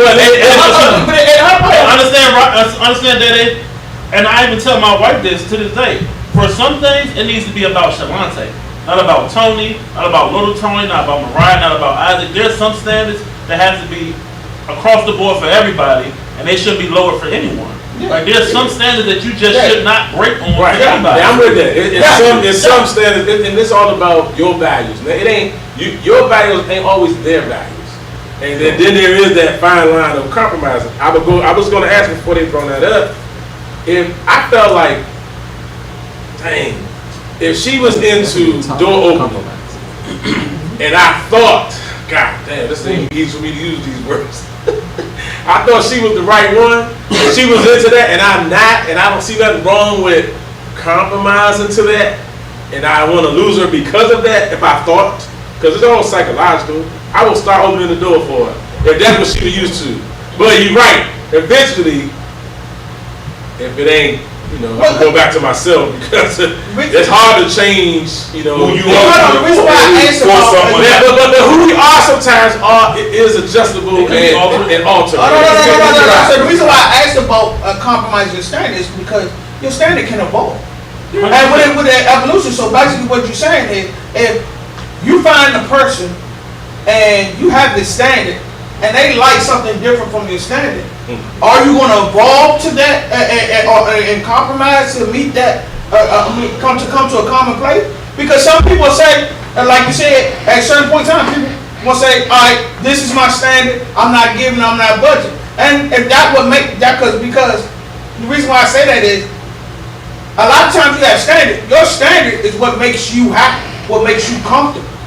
So if what you're kind of saying is, I have to make myself uncomfortable for this person. Are you willing to sacrifice that uncomfortability? I feel it's a two-way street though. So It's a two-way street though. But the way some things you shouldn't have to compromise on. That word. I feel like some things is, hey, that's your standard. This is my standard, and we can agree that, hey, while that may not be your thing, this may not be my thing, but we have an understanding of that. But the word, because I'm a word person, that key word he said, uncomfortable. I think once you're doing that, it ain't gonna make it. You somewhere in there, you gotta step off, or y'all gotta talk about it. Cause I kind of, that's a fine line to agree to disagree. Eventually, that's that 3 out of 10 that you hit. Yeah. Eventually, that could grow bigger. Yeah. So it depends on if she raised that way. Eventually, that shit gonna be. This man, I'm getting tired. So let me throw this in there. I think for me, where I've had the issue is the label that gets put on a person if they don't do certain things. For instance, if you don't open the door, you're not a gentleman. I'm with that. I'm just not with the labels. And the other thing, like when it comes to, I hear this a lot. I want a man to take care of me. Like you're a grown ass woman, but you want a man to like. It might not be financially though. It might not be financially though. Set it up. And I hate to be, I'm a word person, but when I hear I want a man to take care of me, I'm like, what the hell are you, a child? You're a grown person just like I am. What were you doing before we met? When you were by yourself. So I'm gonna push you on that. So take care of me doesn't always have to be physically and financially. Yes. So like the majority though, if we look at the numbers, That's your It's expectation. definitely something you gotta talk about. So I'm gonna ask you this question before I go on to that. What's the difference in a woman saying that and a man saying, well, I expect food to be cooked when I come home, or I expect the laundry to be done, or I expect you to stay home and raise the kids? That don't cost. I'm with that for men and women. Okay. I'm saying we're both grown adults, and if we're together as an item, or if we get married, we've entered into a partnership. Okay, what's your part? What's my part? That's what I'm with. Not a woman coming into the relationship. Are there separate parts or all parts shared? All parts are shared. So it's just like we coming into it 100-100, not 50-50, 100-100. So we have a list of things, whether we want to say a list of things or just adult things, or just adult things that we talking about. So okay, here's what I'm going to do. Everybody's giving 100%. Everybody's giving 100%. Fuck no. Fuck no. Not gonna happen. You've been married longer than me. Qualified. You've been married longer than me, and you're not going to tell me for 12 years you've always given 100 and your wife always given 100. There's been times when you've given 60 and she only had 40 to give. There's been times when she's given 70 and you only had 30. Are you talking about effort? First and foremost, if you listen to what I said it should be 100-100. But I never said that Dad gave 100. It's an expectation associated with the word should. It's always an expectation associated with the word should. So just like you said, culturally, I don't agree with certain things that are in culture of courting a woman. How did you get to this expectation that you say the word should in what you just talking about? How did you get to that point? Because that's what you asked of us. How did we get to the point where we just gonna pay for it and not go Dutch? Am I right? Am I missing this? No. Okay, so I'm asking you, how do you come to the point of should? I think a lot of things have just been, again, we get to the tradition thing. I think a lot of things just come from tradition. A lot of things that are so, like for instance, here's another tradition, which I think is bullshit. A man ain't supposed to cry. Where the fuck did that come from? That's a learned mental behavior. That's just like saying a man don't put some man down. Or you a real man because you play sports. That's a learned mental behave. I don't know. I don't teach my son that shit. I'm not saying are we just talking about tradition? He asked where did it come from? And I'm just saying, I can tell you where. If you want to know, I can give you the background of where it came from. Give me your background. To me, it came from all families, mothers. You know what I'm saying? I mean, you if you got a son, you tell him I'm gonna give you something to cry for. Yeah. I mean, all those little statements kind of embed into a. You cry, you're a sucker. You cry like a little girl for. So damn that. While you're saying where did it come from? Mothers and fathers, parents. Let me say that parents and family members don't know the impact that you have on adolescents, especially kids as they're growing up. What you crying for? You crying like a little punk now. Damn, if I cry, I'm a punk. If you cry, I'm gonna give you something to cry for. We just say all the little things. You cry like a little girl. Can I go back before? And then if you want to say,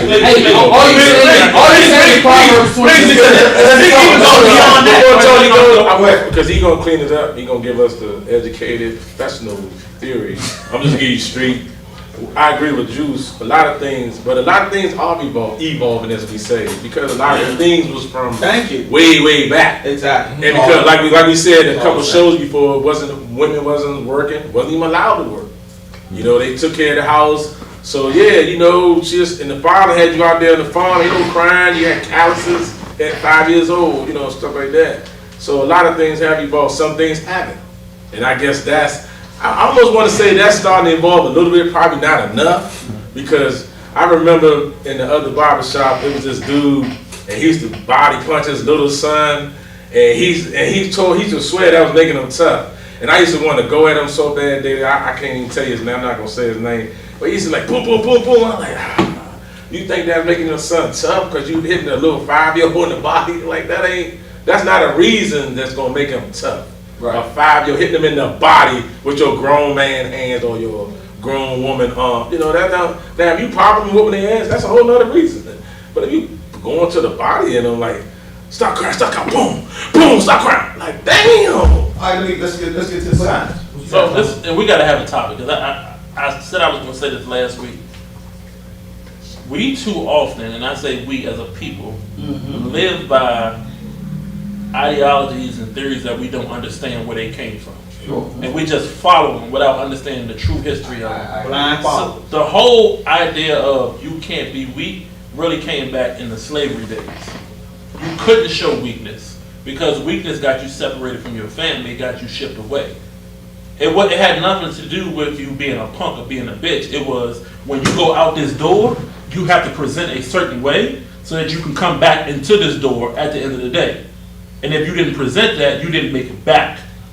So that left slavery, went into segregation, and then people just adopted this ideology that man must be tough, man must be strong, and you gotta present this without even understanding where it came from. I mean, I just think that's survival though. It is survival. Because right now, you know, we tell to our young men and we tell them, yo, just find a way to get home. When you're dealing with the police, hey, just find a way to get home. Correct. Whatever you have to do to get home, that's what matters. So again, if you're saying that, oh, that expectation was set this way, that was on survival. Agreed, but the problem is we have continued to teach that without teaching the fact that it was a survival technique. It wasn't about being a bitch or being weak. It was about getting back home. In the same breath, we're telling our kids, hey look, if you gotta be a bitch, whatever they're gonna call you, you shut the fuck up, take the ticket and bring your ass home, right? Yeah. It's a survival tactic. And I agree with you to piggyback on that, and you still kind of getting that theory with the father and the mother. Sometimes they tell you, stop, toughen up. It's a tough world out here. Ain't nobody gonna give you shit. Nobody pop smacking you or you crying, just got your ass whooped outside. So they kind of, the delivery might not be the same, but they kind of still saying those type of things. Like the delivery is learned. Because it goes back to what I said last week. You know what you know, you don't know what you don't know. Right. But hold on, like you said, as far as tactics, I piggyback on what Tony is. We teach tactics and not understanding where the tactics come from, and so it loses its point. Like you say, stop being weak. You're supposed to be strong. What is strong? But hold on. But we never go into full explanation of why you need to be There it is. strong. There it is. And because we never had that further conversation, they're just stuck. And they say they're stuck to fend for themselves to figure it out on their own. Because, again, Rodney, we were raised by, well, our parents were raised by, and their parents were raised by a generation of parents who didn't give the why. It was do as I say. Do as I say. It was do as I say. The problem with do as I say. And don't ask me no questions. The problem with do as I say is you don't understand why you're doing what you're doing. And so now you're passing down things and you inherited things without understanding the whole history of where it came from or what the purpose of an ass whooping for. I'm just whooping your ass. Hold on. What's the root of that? Hold on. And once again with Tony, as we evolve as people, and we now ask why. We ask why to everything. And so now we're at the point in time. We at the point in time where which is why there's a big power struggle with parenting. There's a big power struggle with parenting, with schooling, because adults feel like don't ask me why. In my house, me and my wife disagree with this because she feel like don't ask me why. I know. So Tony, with that background information that you just gave us, I would subscribe that the way I feel about certain things like opening doors, you're not a gentleman. That thought or that training came from that same place as do what you told, do as I say, not as I do, or do what I tell you to do. Don't ask no questions. It was kind of the norm back then. Kind of the norm. It was kind of the norm back then. Men opened doors, or men came to the table, made sure the woman sat down first, and then they sat down. Whereas though, as you say, times have evolved. Yeah. I know this may sound as fucked up as it can possibly sound, but women have become more masculine, while men have become or have been desensitized from being masculine. So if you hear those, men have definitely been masculine. Yes. And I'm not doubting it. I'm not about to let a woman. Not this big thing. Sorry, not gonna happen. But at the end of the day, I understand. And the percentage-wise of scenarios, it happens. So you get guys who've been, their masculinity has been taken away from them. Has it been taken away or given away? There's too many men out here, and it may be 50-50, but there's too many. So that's what I'm saying. Too many men out here who comfortable with sitting at home on a motherfucking couch, eating all the snacks, playing the video game. That's understandable. While she go to work, and they okay with it. It's not like so let me explain. But it's a can I tell you why? Why they're comfortable with it? Please. Because she's comfortable. Yeah, I was gonna say exactly. And listen, no, I'm sure she think about it. Comfortable with it, but most of the times women, and me and Slade was just out there having this conversation.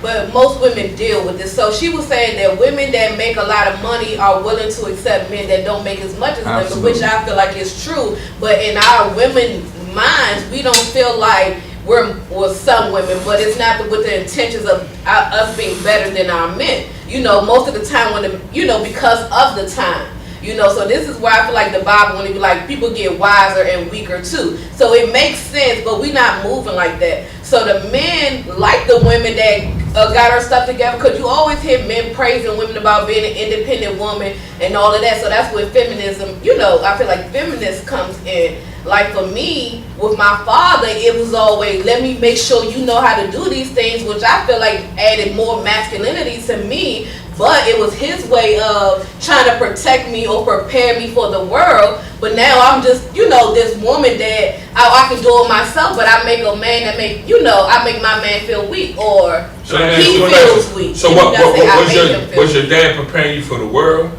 or was he preparing you for the kind of men that you were about to meet? That's, I will say that. Because the whole world, as we see, there are different views in the world. I feel like energy is everything. If the person gives you the wrong kind of energy, they may have a different perception of you than, say, you have of me. You may have one perception of Juice where this person's energy just rubs me the wrong way, so I'm not willing to even dig that deep and show you a side of me that other people see. Your energy, it has to be right. But and I'm not here. And I feel like this is what we get confused. Strong women do not want to lead. We don't. I mean, I'm a woman, but and I'm probably I speak for you though. Huh? I'm gonna speak for you. Okay, but no, because I'm saying this because You're a strong woman. I agree. But I know other women. This is a conversation that I have amongst women that's around me, and some of them married, some got men, whatever, however it may be. But it's not like we want that. Like I wanna chill. It's a survival mechanism. It's a survival thing in my mind. Like I have to play this role because I have 3 children counting on me. But it's not, it was my decision. So also I am accountable for having 3 children in the situation that I had them. So I can't look at things as if I'm a single woman with no children and put this, and put these expectations on men, or they shouldn't expect that from me because of my situation. Does that make sense? Yes. Let me ask this, Tony. I'm getting ready to throw you a pass. This is one of the shows we had. And this is, I know we talked about it, then did the Tony's Heart, mental health. How does, in the things that we're talking about, even all the fun stuff and the serious stuff, how has and does mental health play a part in the way that we view things, the way that we accept things, the way that we play scenarios out, the way we treat people? How does that affect all of these things? It affected drastically. First of all, mental health was, I still don't think it is to this day, but mental health was not respected, particularly in the black community, for a long time. We denied it, what it was. Oh, ain't nothing wrong with that boy. He just need an ass whooping. Or he ain't crazy, he just being a boy. Or you just want attention. Well, the whole time, like, there were really severe mental issues. And then the family members who we accepted but didn't accept had the mental issues, we disowned them. Oh no, she can't come to family fun. Don't bring Ron to the cookout with his old crazy ass. Leave him at home. They say and we never really addressed the issue. So guess what? Ron go out there, Ron's still fucking, he got mental issues, but he's still fucking. But because his mental issues were never addressed, guess what? He bringing more babies in here with mental issues that go undressed.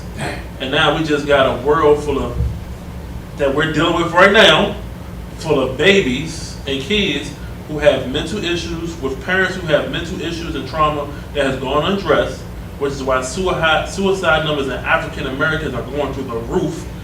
It was a time where African American suicide numbers were low, probably the lowest.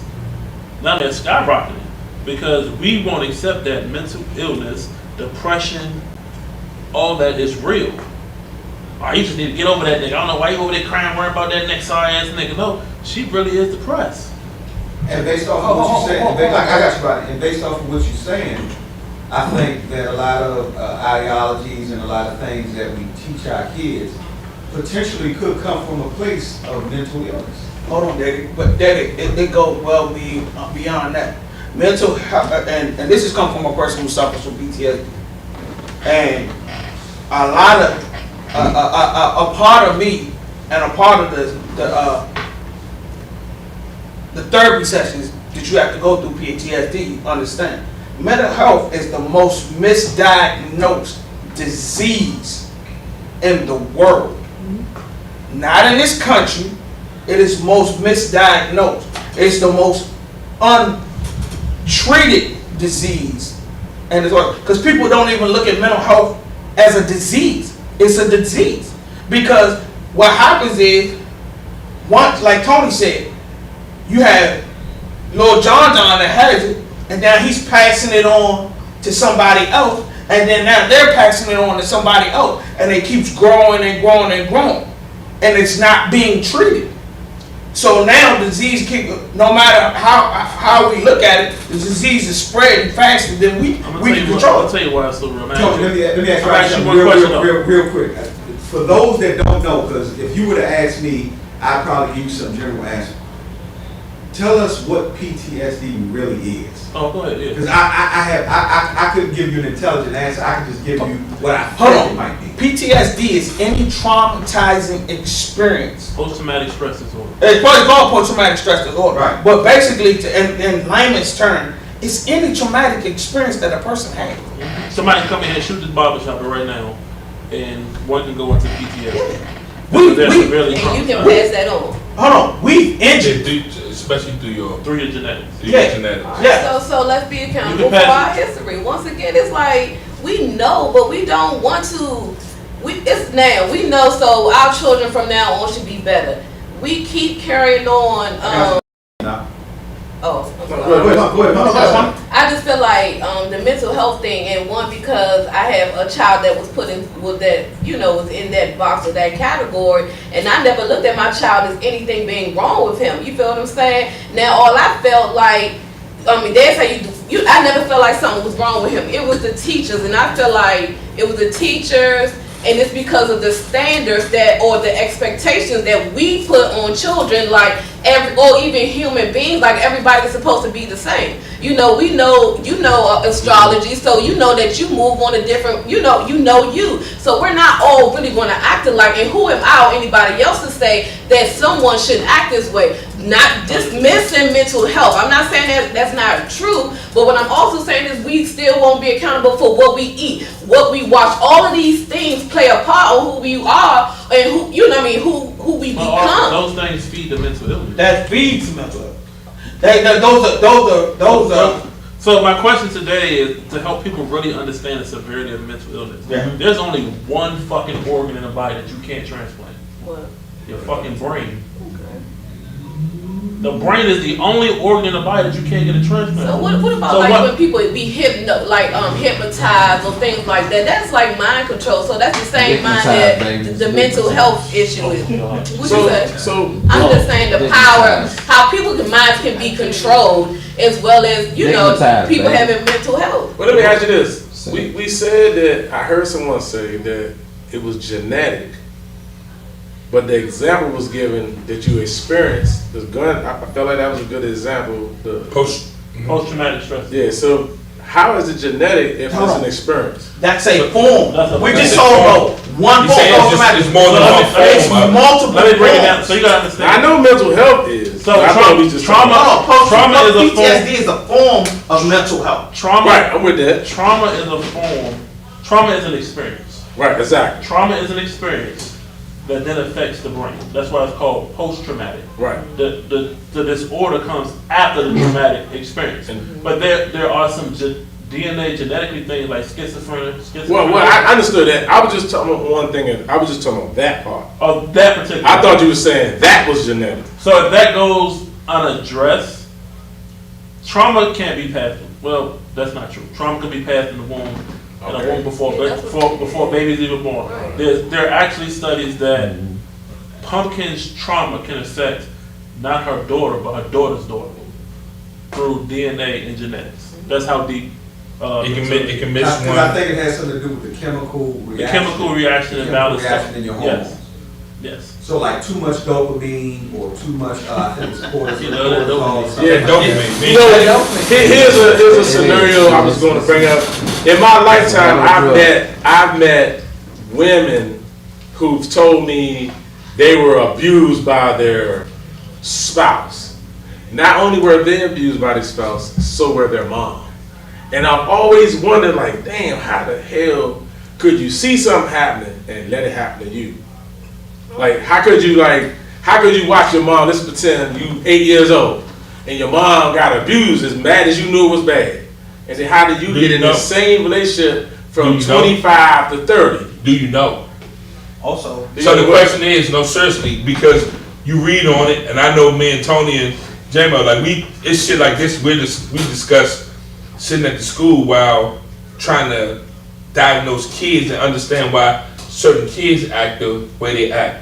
Do you truly know that it's bad? Like you're saying. I get you on that. Hold on. I just don't know if it's genetic. I'm with you on that. I agree with that. Your understanding from what you see is this the norm? Is this is okay? Because if you've been taught to leave bad situations all the time, correct?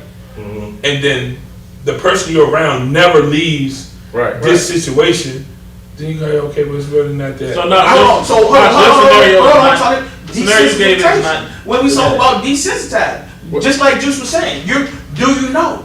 Because you keep watching it happen over and over again, you become desensitized. I give you one. You become de-attached. Let me say this about being desensitized. Now everything y'all saying, I understand that part. Yeah. He kind of answered it. What I wanted to know was not what's happening, That's not genetic. Genetic, like how in the hell That's learned behavior. do you do that? Like when we talked about in the baseball meeting, how as a child, what I experienced, and I wonder is that how I am now because I didn't believe that your future, your past could shape your future. I used to think you controlled it. Like you could be like, oh no, I ain't getting stressed. I look at all these people stressed the hell out. Like I could even go if I psychoanalyze myself, I could look at why I'm not married. Right, and I look at growing up in my house, we was the host family. Everybody came over, played cards. All the couples, my father, friends from work, my uncles and aunts, and then I watched one by one. It was only he coming, only she coming. They broke up, and then as a barber and a coach, same thing. You see who not together no more. Then as a barber, you hear the stories, and you like. I pre-program my mind like, okay, I ain't trying to go through that. Yeah. I think about Simone, and she had to babysit, and she watched her mother with all these kids, and she's like, I ain't never have no. I know she's saying that as a young person, but it's really engraved in her head. But on the flip side, you can look at other young ladies that copied off their mother. Their mother had 7, they got 3, 4, 5. This and that. So. You kind of like some things I do believe are genetic. There's some things what you call that when you live with it. It's a word you used earlier. When you see it over and over again, you think learn behavior. So I think some things are learned behavior. And I'll lean that into. I heard y'all say something about your daughter. I think they had said something about. I think about how I raised Jamel, Jaron, and Deshaun, and the difference between Simone and Samaje. And I think about me and Simone talked about real life things. Like I prepared, I think you said I prepared her for men. Like I was so concerned about what she was gonna go through. I was like, I gotta tell her this. I used to tell her, I said, I'm breaking codes. I'm telling you, let me keep going. Then my boys, it was more like my father taught me. It was by example.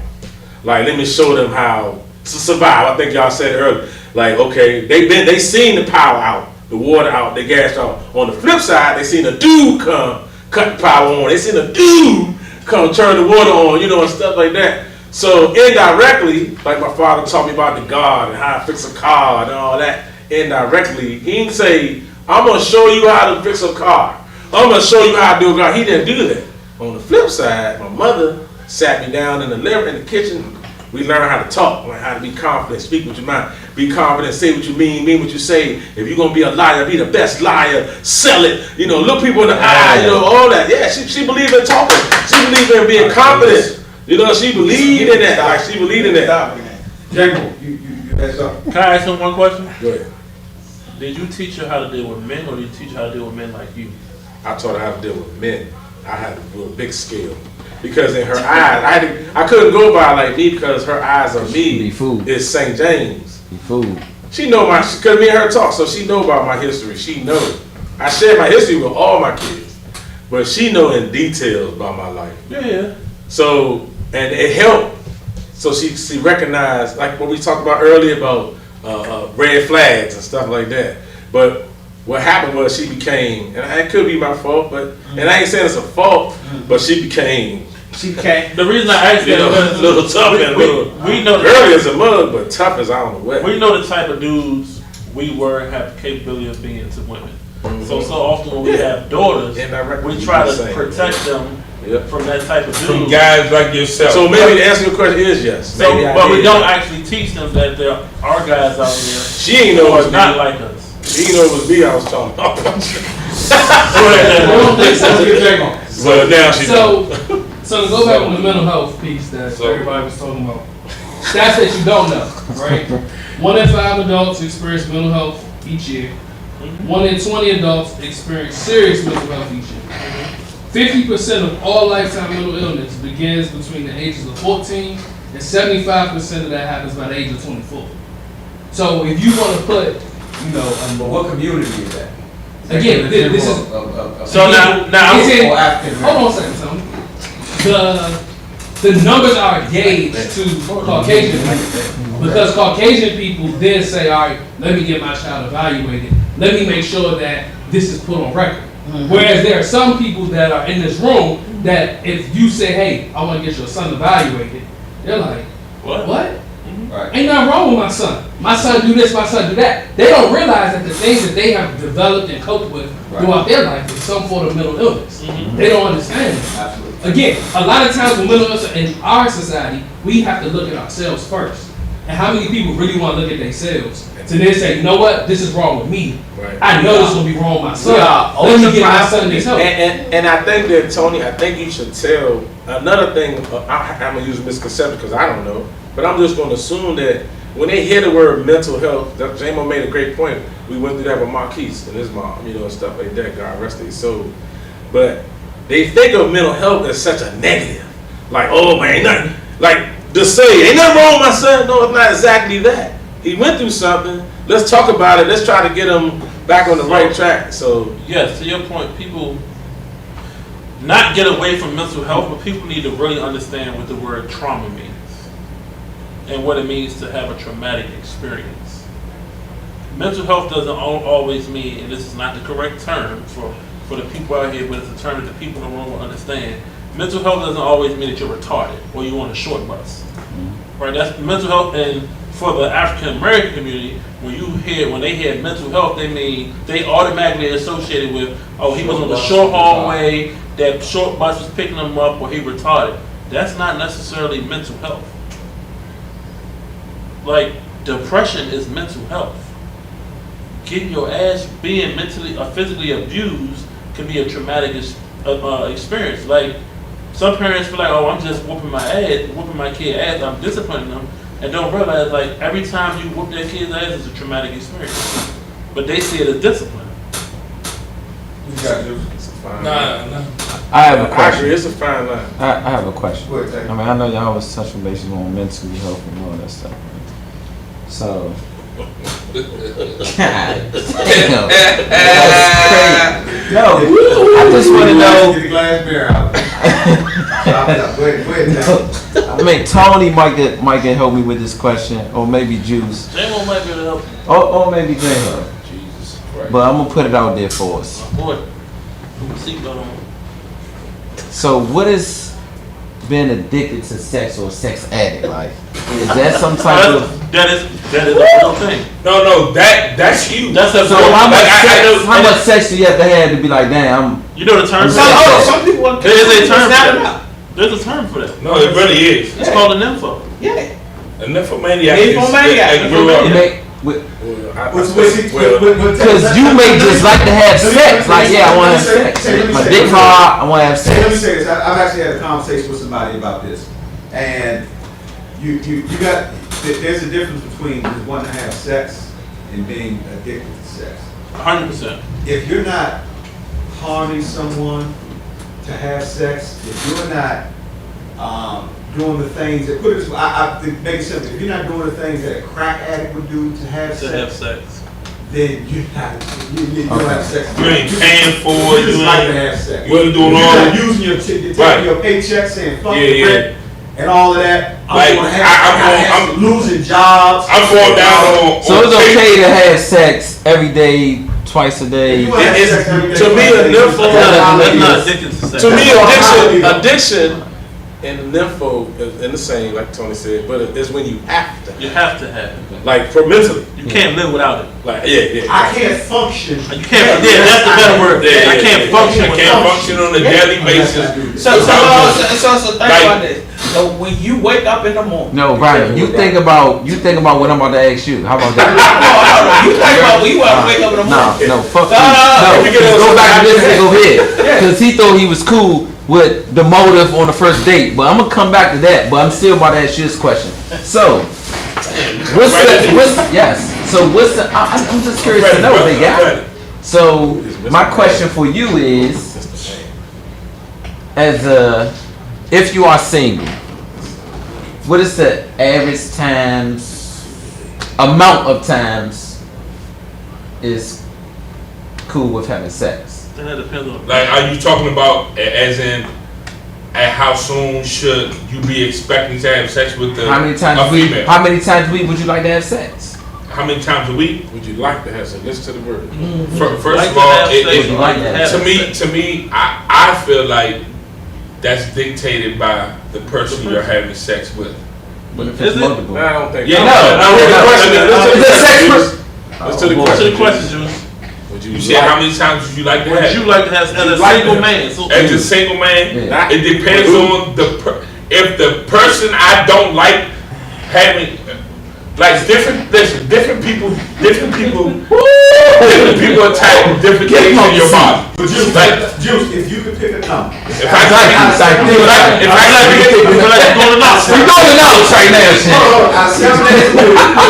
Seven days a week, Juice, how many days a week would you like to have sex? If it's totally up to you. Not the one, up to you. Just totally up to you. Or you can pass. No, I'm not gonna pass, but can I ask one question? Damn! I gotta ask you. Damn! Okay, I told you I was gonna get you. I thought I was gonna lay back. No, I'm cool. I want to ask you one question. Let the record reflect. There's more. No, that's okay. I'm cool with that. No. Go ahead, man. I need to ask you a question so I can give you an honest, juice-like answer. I'm a Libra. Get out this nigga to die, baby. Oh, you let me got do all it, that? baby. You ain't know me. Get out of here, baby. You got him, baby. No, it's cool. Do all this? No, it's cool. Let me ask you a question. Go ahead. When you say is intimacy involved, Oh my God. and I just had Why you be with that dog shit now? that's what I'm saying. He Fuck him. You answer. Deflection everything. That's all. Hey, Take. how many days a week, if it's up to you, would you like to have sex, bro? That's everybody in the room. I'm gonna go every other day. So 4 out of 7. Alright, go. Thank you. Maybe 3 out of 4. Go, 4 out of Rodney. 7. 7. Five, There. seven. I'm That's gonna what ask you No, got. you want that Go shit around the room. You No, answer. you asked that for a reason. Let's sit at that door. Rodney said 7. Shout out to 7. Daddy, how many you got? I say 7. 7. You Shout. bad, J. Martin. Shout. I'm gonna say 6. 6. Take. 6. Motherfucker. That's once. You said times a week. That's Oh, you said time. Nah. I thought you said days. No, how many You days? said days. You said times a week. You said days and then you went to time. He said, Ricky said Right, Ricky said days. I said days a week. I was 7 days. All right, go days. Let's go days. We gonna run that shit back and see what I said. Go ahead. I thought it was days, but go ahead. Days it is. What'd you say, James? I said 6. he said 6 out That's of all you 7. take. Now he on the aggressive. Come on, Tay. What you gonna do, Tay? Fuck you, man. When Then tell him what you gonna do, Tay. Man, they could put 14 days in it. It's only fucking 14. I'm doubling that shit. See, We-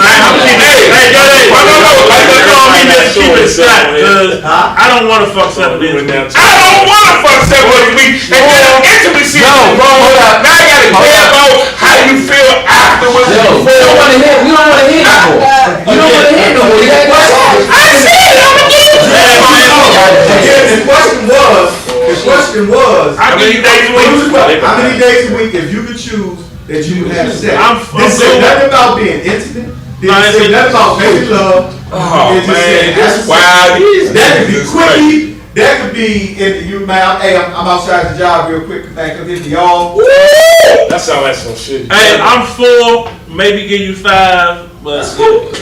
I see you folk. That's cool. Ain't nothing wrong with that. But Tay, I'm saying Tay asked the question. Tay said for a you reason. want 14. We were talking about sexual addiction, so you asked that question. For So I feel like 14 Hey, means that 14. No, sit. Man, Tay, Can I say something? that ain't Can I say something? That's No, because you can't. You know you can't come at me. No, I wasn't and don't coming at take the you. Libra. I wasn't coming at you right there. No, but it's cool. Let me explain. So when you talk about 14, is that because? Oh, I ain't doing no. Is that because 14 you need to? You spread it thin. Huh? Well, it just mean you could be. Dopamine. We say that they all right, rock it very up active. then. Hey, Daddy, you know, Very we had active. a conversation in the basement where we tried the 30-day stint. Oh shit. That taught me that old everyday shit, like I can have that shit. I can have that shit. What'd you So say? hold up. How many So days- none of us in here went every day before. How many days did we make it? How many days you just said though? No. But when You did 7 days in a row before? He said it. We basically already Yes or no? got two. Answer the question. Yes or no? 15. Ah, thank you. 7 days in a row before? Oh yeah. Pumpkin? There ain't nothing. Some days shit. Big fella. I mean, take Yes, hold up. Yes. God damn. Yes. Thank you. Right? Yes. Days? Yes. Have you done 7 days in a row before? Oh yeah. Yes. Hey, damn. Was that hard? But right now, you can have that shit. It's old, man. You can have that shit. I will give, but I'm gonna keep it. I'm gonna keep it a stack. Hey, can you ask the board? Oh shit. Go ahead, go ahead. My phone dead like a dummy. If you could have sex all 7 days, well, let me change it. What was the question? How many days of the week? Anybody in the chat? How many days straight can you or have you had sex? Or would like to. Or would like. Or would like to have sex? How many days? Tell the truth. Be true. Because they might want to have sex for the real days and they never. And Mr. Man. So that No, let me give it. I didn't say I can only do 4. I said I'm down only to 12 people. Bertilla. Now you call me to the stage and we give you what you have. What's on here? And so, and listen, while they doing that, Y'all know I find out. I'm gonna get it down. Hey, real quick, while they answer that question, I want to do it so we can go ahead and land the plane because everybody looks like they get tired. So, Here you go with that shit. And then I tell y'all, I told y'all I knew it was coming. I knew shit was coming. What time is it? Same time every week. Look at it now. What time? So look at your phone. Watch this. First of all, Knox informed me that the numbers was dropping. So it don't take a rocket science to figure that we got to start preparing. I'm only saying, hey, Day. The numbers are not wrong. You don't have to. That's just a production thing. I'm sorry, say 45. Production, you just know. 45, baby. Are you getting it 45 times right now? That's my question. The Nielsen ratings. The Nielsen ratings. Is she getting it? All right, we got one. Mr. Man said 4 to 5 TBH. Who the hell is Mr. I don't know who Mr. Man To be is. honest. Now my son, I don't know if that's Jamel or not, but he know everybody's names. That's why I don't think so. So real quick, You don't know my son. real quick, I'm gonna take it around the room. I'm gonna take it around the room, and I'm starting with J-Mo. J-Mo, how do you feel about the need to support black business? We had a topic real strong about black business, and you know I feel a certain way about black business, but I'm gonna let. Can we ask you a question first? Why do you feel so strongly about black business? Cause he's a black I businessman. didn't ask right now. He's a black businessman. You already know the That's answer. a black businessman. You had that loaded ass It's a question. room full of black businessmen. I did. But why you feel so strongly about the need to support black business? Why can't we just support good business? I'm for supporting good business. I'm saying we got people out here that say support black business. If you know from the last talk, I'm like fuck. I give you an example today. Oh shit. I give you an example today. Don't say no. Black business. If you want to do that, little young dude, you know, got his little t-shirt shops and everything set up. Came to me real cool. Hey, how you doing, sir, man? You know, I got my brand out here, man. I'm, you know, doing my business and everything like that. Gave me a card. Got custom t-shirts, hats, all out of hats, but you know, got t-shirts and everything. Okay. I'm like, man, that's cool. Gave me his card and everything. I come back out to go get my food, man. He in the car, man. I'm talking about a big ass blunt. We smoke everything. For me, as a black businessman, it's black businesses that, for me, that do business or represent black business like that makes it just as hard for me as a black business too. For me, listen, I hear you. let me finish. For me to be taken serious. So I gotta ask you a question. When he came to you, was he professional? Absolutely. Was he presentable in his words? Absolutely, for the most part. So after he was finished with his business, because he chose to go in his car and hit a J that make him not a... No, he wasn't even in his car. He was like standing right outside his car. So that means right outside. Why his stand? No. Okay. Oh, because I was about to say, What you don't about to you say? dare. Is that it for that topic? Because I want to know who think LeBron going to the Super Championship. We get that. Knox. Hold on. Go ahead. Okay, my fault. Nobody Well, we gotta do that tonight. I think that. Go ahead, Juice. What you saying, Juice? No, I'm just saying, LeBron levels in here. you know, at the end of the day, there's a time and place for everything. 100%. It goes back to like we deal with youth who, I mean, let's be honest. We know that football players, basketball players smoke weed, but if it affects your bottom dollar, if it starts to affect the money in your pocket, the money in your bank account, you're getting fined because, like, then it's an addiction. What's the perception of this guy more? That I like to blow weed. So what if he? Hey, let me ask you. I got a question though. This is a real question. If he were selling edibles or advertising, like he was selling edibles and weed treats and shit like that, But he wasn't. Stop. So why are we using the Then we get spoiled now. Would you feel the same way when you walk out the barbershop and see him smoking weed? Would you have felt the same way?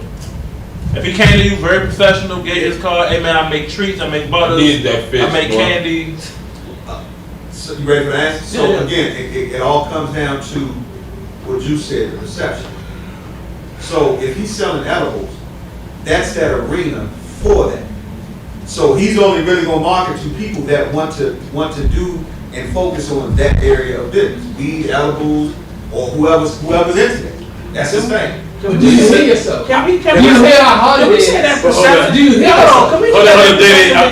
That's why I'm with Dede. I went to LA, I went to Vegas, and I went to some dispensaries, and none of the employees in the dispensaries was smoking. Wow. Don't mean they wasn't eating. I don't know about what they wasn't eating. But that's a good point. They wasn't eating in my face. The consumer. If they was eating, they. I don't know, but you know what's funny? I don't know why Tony fucking playing advocate. Because if he take his son to baseball practice and his baseball coach over there, I'm talking about blowing habits. Before the game, we go. Before the game. We leave. We are gone. I'm leaving. Why? Why you leaving? Because that's not what I bring my son to be taught. Oh shit. Can we say that perception has been influenced? One of Mr. Guy, we can, but to J-Mo's point, who gets on me about this all the time, I'm in control of what I put my son around and who I allow to feed into my son. That's me. So now, if you want to, like, I know some of my son coaches smoke weed. Just don't do that shit during football practice. Now, if practice is over and you go to your car and you hit your J, hey, you just dealt with 20-something 11-year-olds. You might need that J to get home. I don't have no beef with you. So what about the ones who do it before they come out? I don't got no beef with you either. As long as you're not doing it in front of them on the field. First of all, don't come out on the field with my daughter at basketball practice. And I smelled all of your clothes. No, hell no. So is that any different from the smoking a regular cigarette? I was just about to ask that. Cigarettes don't get you high. Huh? Cigarettes don't get you high. Since when? That's the fucking thing. The fucking thing. So hold on, let's get this straight. This can be a topic. So you telling me cigarettes get you high? That was just saying. A beanie stick. What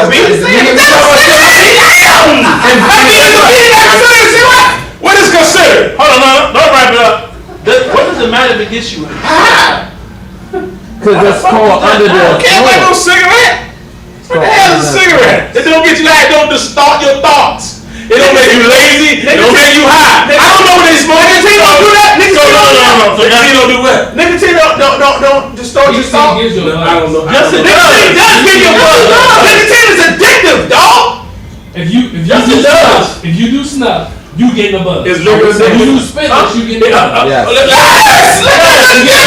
So, all you niggas coaching in here today, should they be not letting their kids coach y'all? Since this shit is so bad, let's leave.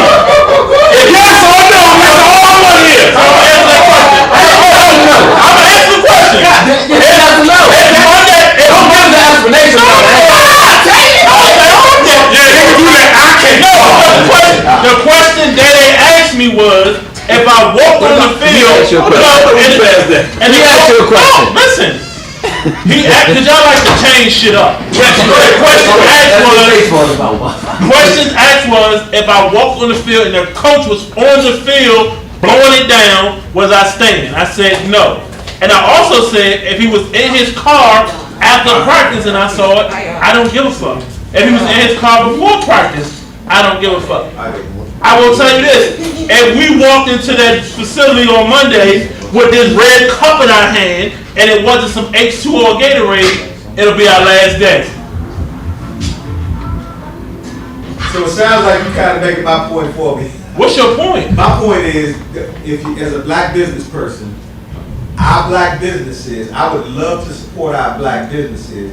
Some of the ones that I patronize, I've had some bad experiences. Well, absolutely. From the food industry, to the clothing industry, to the automotive industry, and I've also had some bad experiences with white people. Yes. I'm for supporting good business. Thank you. Yeah, that's what I'm for. Supporting good business. I don't feel the need because you're a black person and you got a business or you got a product that I have to or I'm obligated to support you. 100%. But the other caveat is that the black businesses that are out here with bad business practices, you make it hard for good niggas like myself that's trying to do good business. Just gotta be you make it hard for me. So I want to ask you a question on the flip side. Absolutely.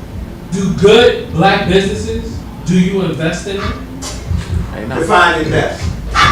No, talk that door. Do anything that's going to add value to that business. I feel that patronizing adds value. I feel that patronizing invests into their. Not only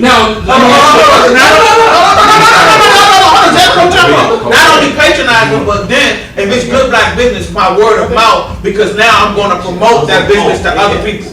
So now go ahead. My point is that when we get a good business that is a blue chip stock that everybody knows about, when we doing our retirement, what we do? We're going to invest in that. We say they're going to get us the returns we need.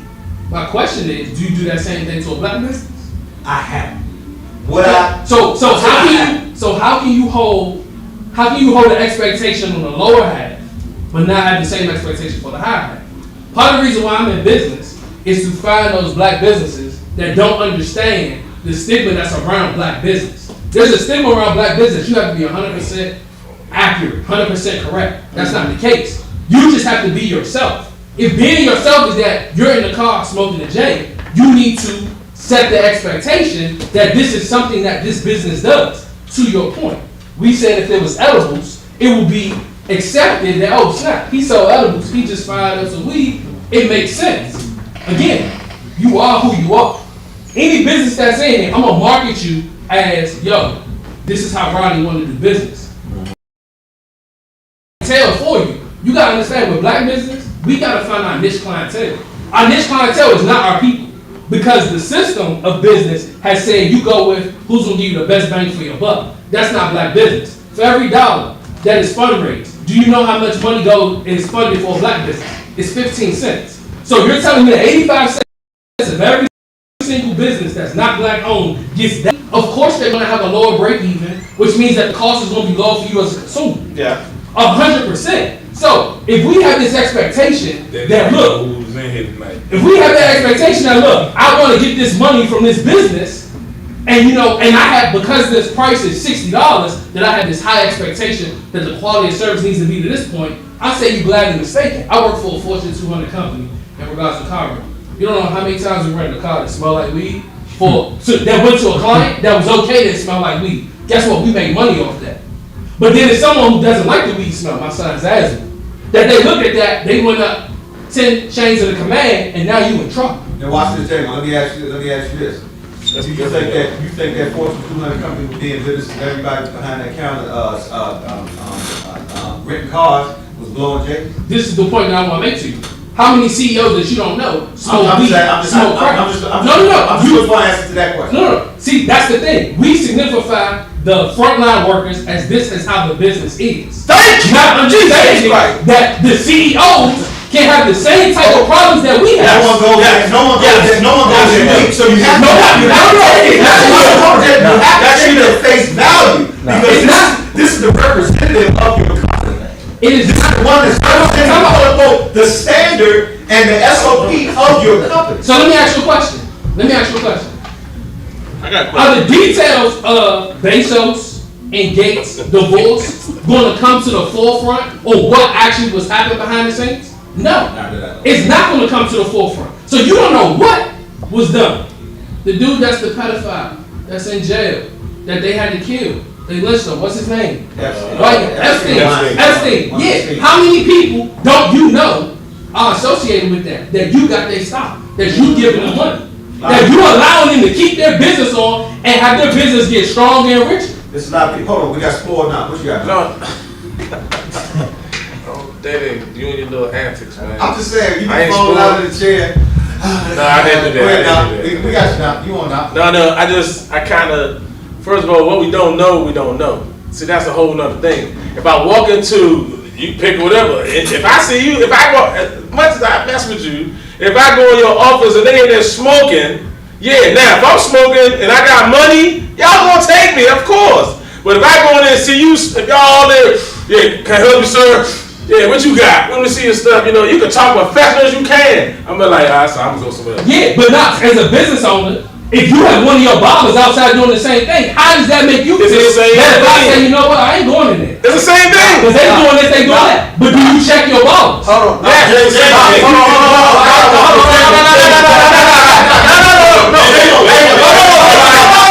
I'm telling you, as an employee who works with the public every day, as a Verizon employee, we are the face of Verizon. When I step out there and I say anything as being the face of Verizon, you don't know on countless of what's that? If I walk to a customer's house and my experience with that customer, you do it all the time. When I walk in, you're Verizon, man, shitty ass Verizon. I'm the face of Verizon. So we get blamed being the frontline employee for everything that Verizon does.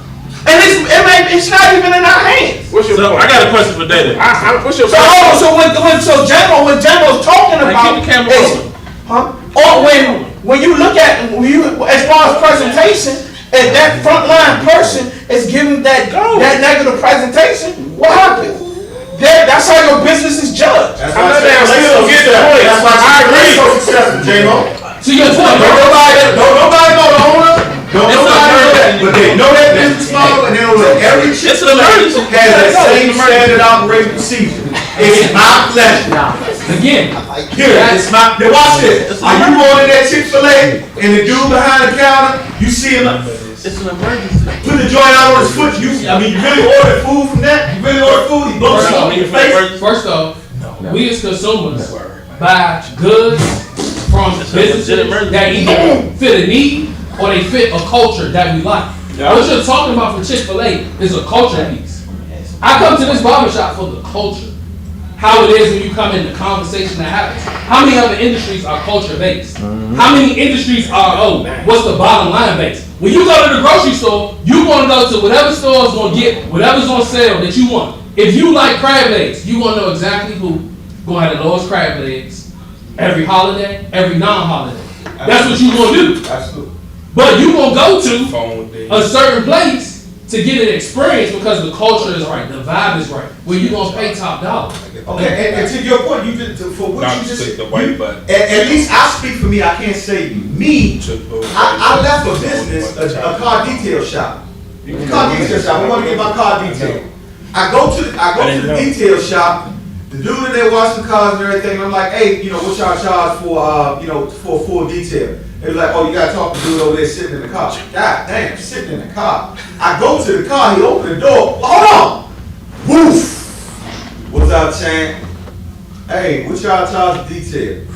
I mean, really just all depend on what you're trying to get and everything. So, man, just, you just gotta come back and just let us know what you're trying to get. Okay. Is that You can definitely don't hold your breath because you and your family gonna die waiting for me to come back. Again, that's controls.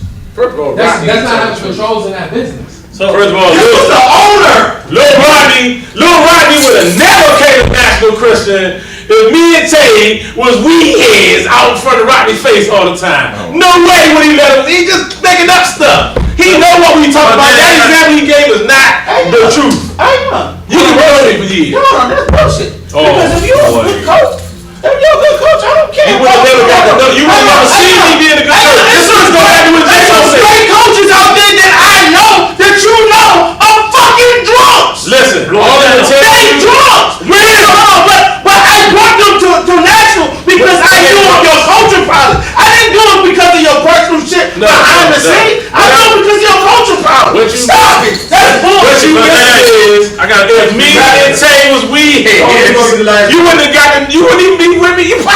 I wouldn't even probably have this. As a black business owner, Let me see that, Tom. as a black business owner, do you think about your brand when you answer every question that you answer on this podcast?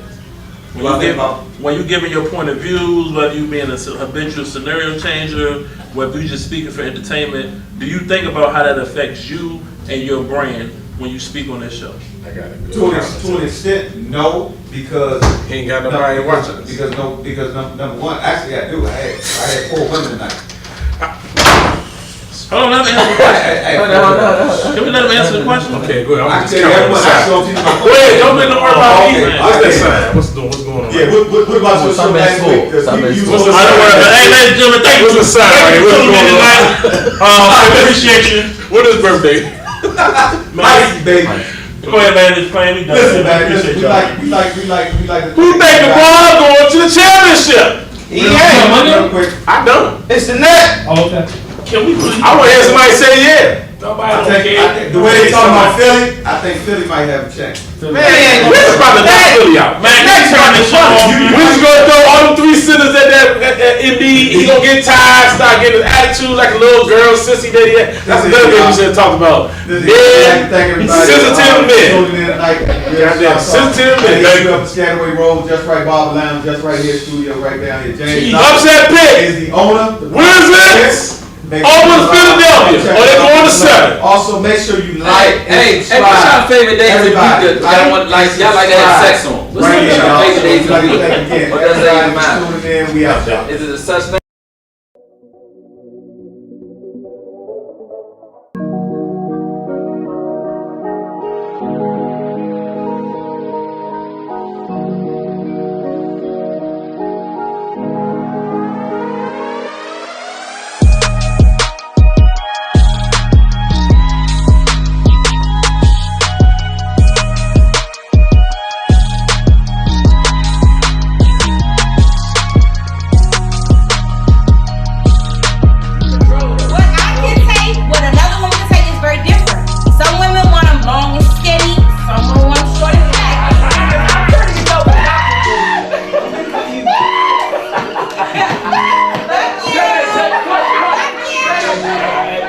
Some women, they're Hey, right. look, don't scratch with the It don't finger. happen You as gotta- much with the G-spot.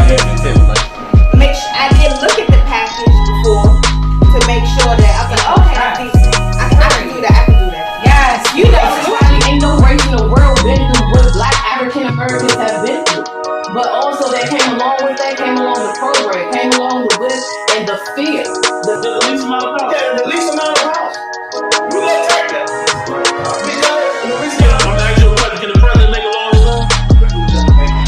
The voice of that Cowboys, that was a front to anybody that's in here that ever said, I'm American. For years, hundreds of years, white people always felt that it's not theirs and they can take it.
gonna make it both Jack and Jill. Yeah.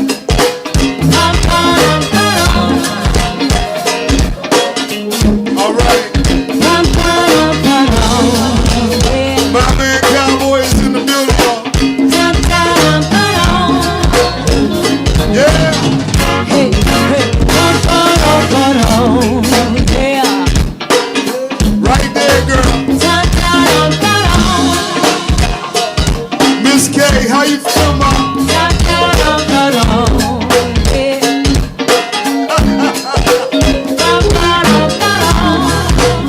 One more verse. Yeah. I'm sitting on the couch on my cell phone, checking your name. Traveling on so much shit crazy, going insane. No, there's a lot of flying in here, still thinking about you. I just try to pretend I'm happy for a minute or two. It ain't easy, it's a party. Oh, cause I've been here for much too long. Don't really wanna dance, and I hate most of these songs. Plus, my feet are killed, make me don't really wanna dance. Should stick my ass at home. When your legs don't work like they used to before, and I can't sweep you off of the feet. When your lips still remember the taste of the blood, when your eyes still smile from your cheeks. Cause all in night, still be loving you till we're 17. Baby, my heart, if all is hard at 23. Cause I'm thinking about how people fall in love in mysterious ways. Maybe it's the touch of my hand. With me, I'll fall in love with you every single day. I just wanna tell you I am. So honey, now take me to your loving arms. Kiss me under the light of a thousand stars. Place my head on your beating heart. I'm thinking out loud. Maybe we found love right where we are. Yeah. I've been really trying, baby. Oh, yeah. Trying to hold back this feeling for so long. And if you feel like I feel, baby, come on. Oh, come on. Oh,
your love come out. Don't you believe in love? Wanna get it on. Let's get it on. I need to get it on. Let's get it on. Get it on. Let's get it on. Let your love come out. They gon' go biggie, jam it up. Hold it.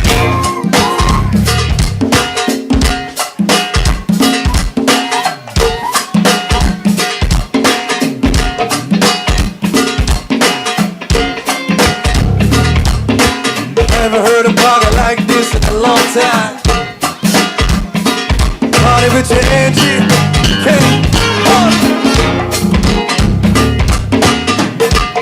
also good to see my main man Fleming in the building, y'all. My man Tay, a 6th Street from around the way. Yeah. From around the way. Keep time, get it on, let's get it on. Get it on. Let's get it on. Tiffany, Get it on. Let's get it on. I say what? Get it on. Let's get it on. Let's get it on. I wanna get it on. Let's get it on. It's where Get it on. Let's I get need it to on. get it on. Get it on. Let's get it on. Don't you believe in love? I wanna get it on. Get it on. Let's get it on. Get it on. Hold it. Ashley.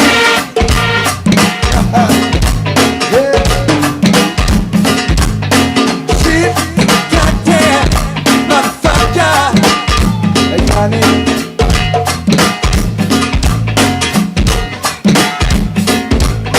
Lock it down. Dig it. Hold it.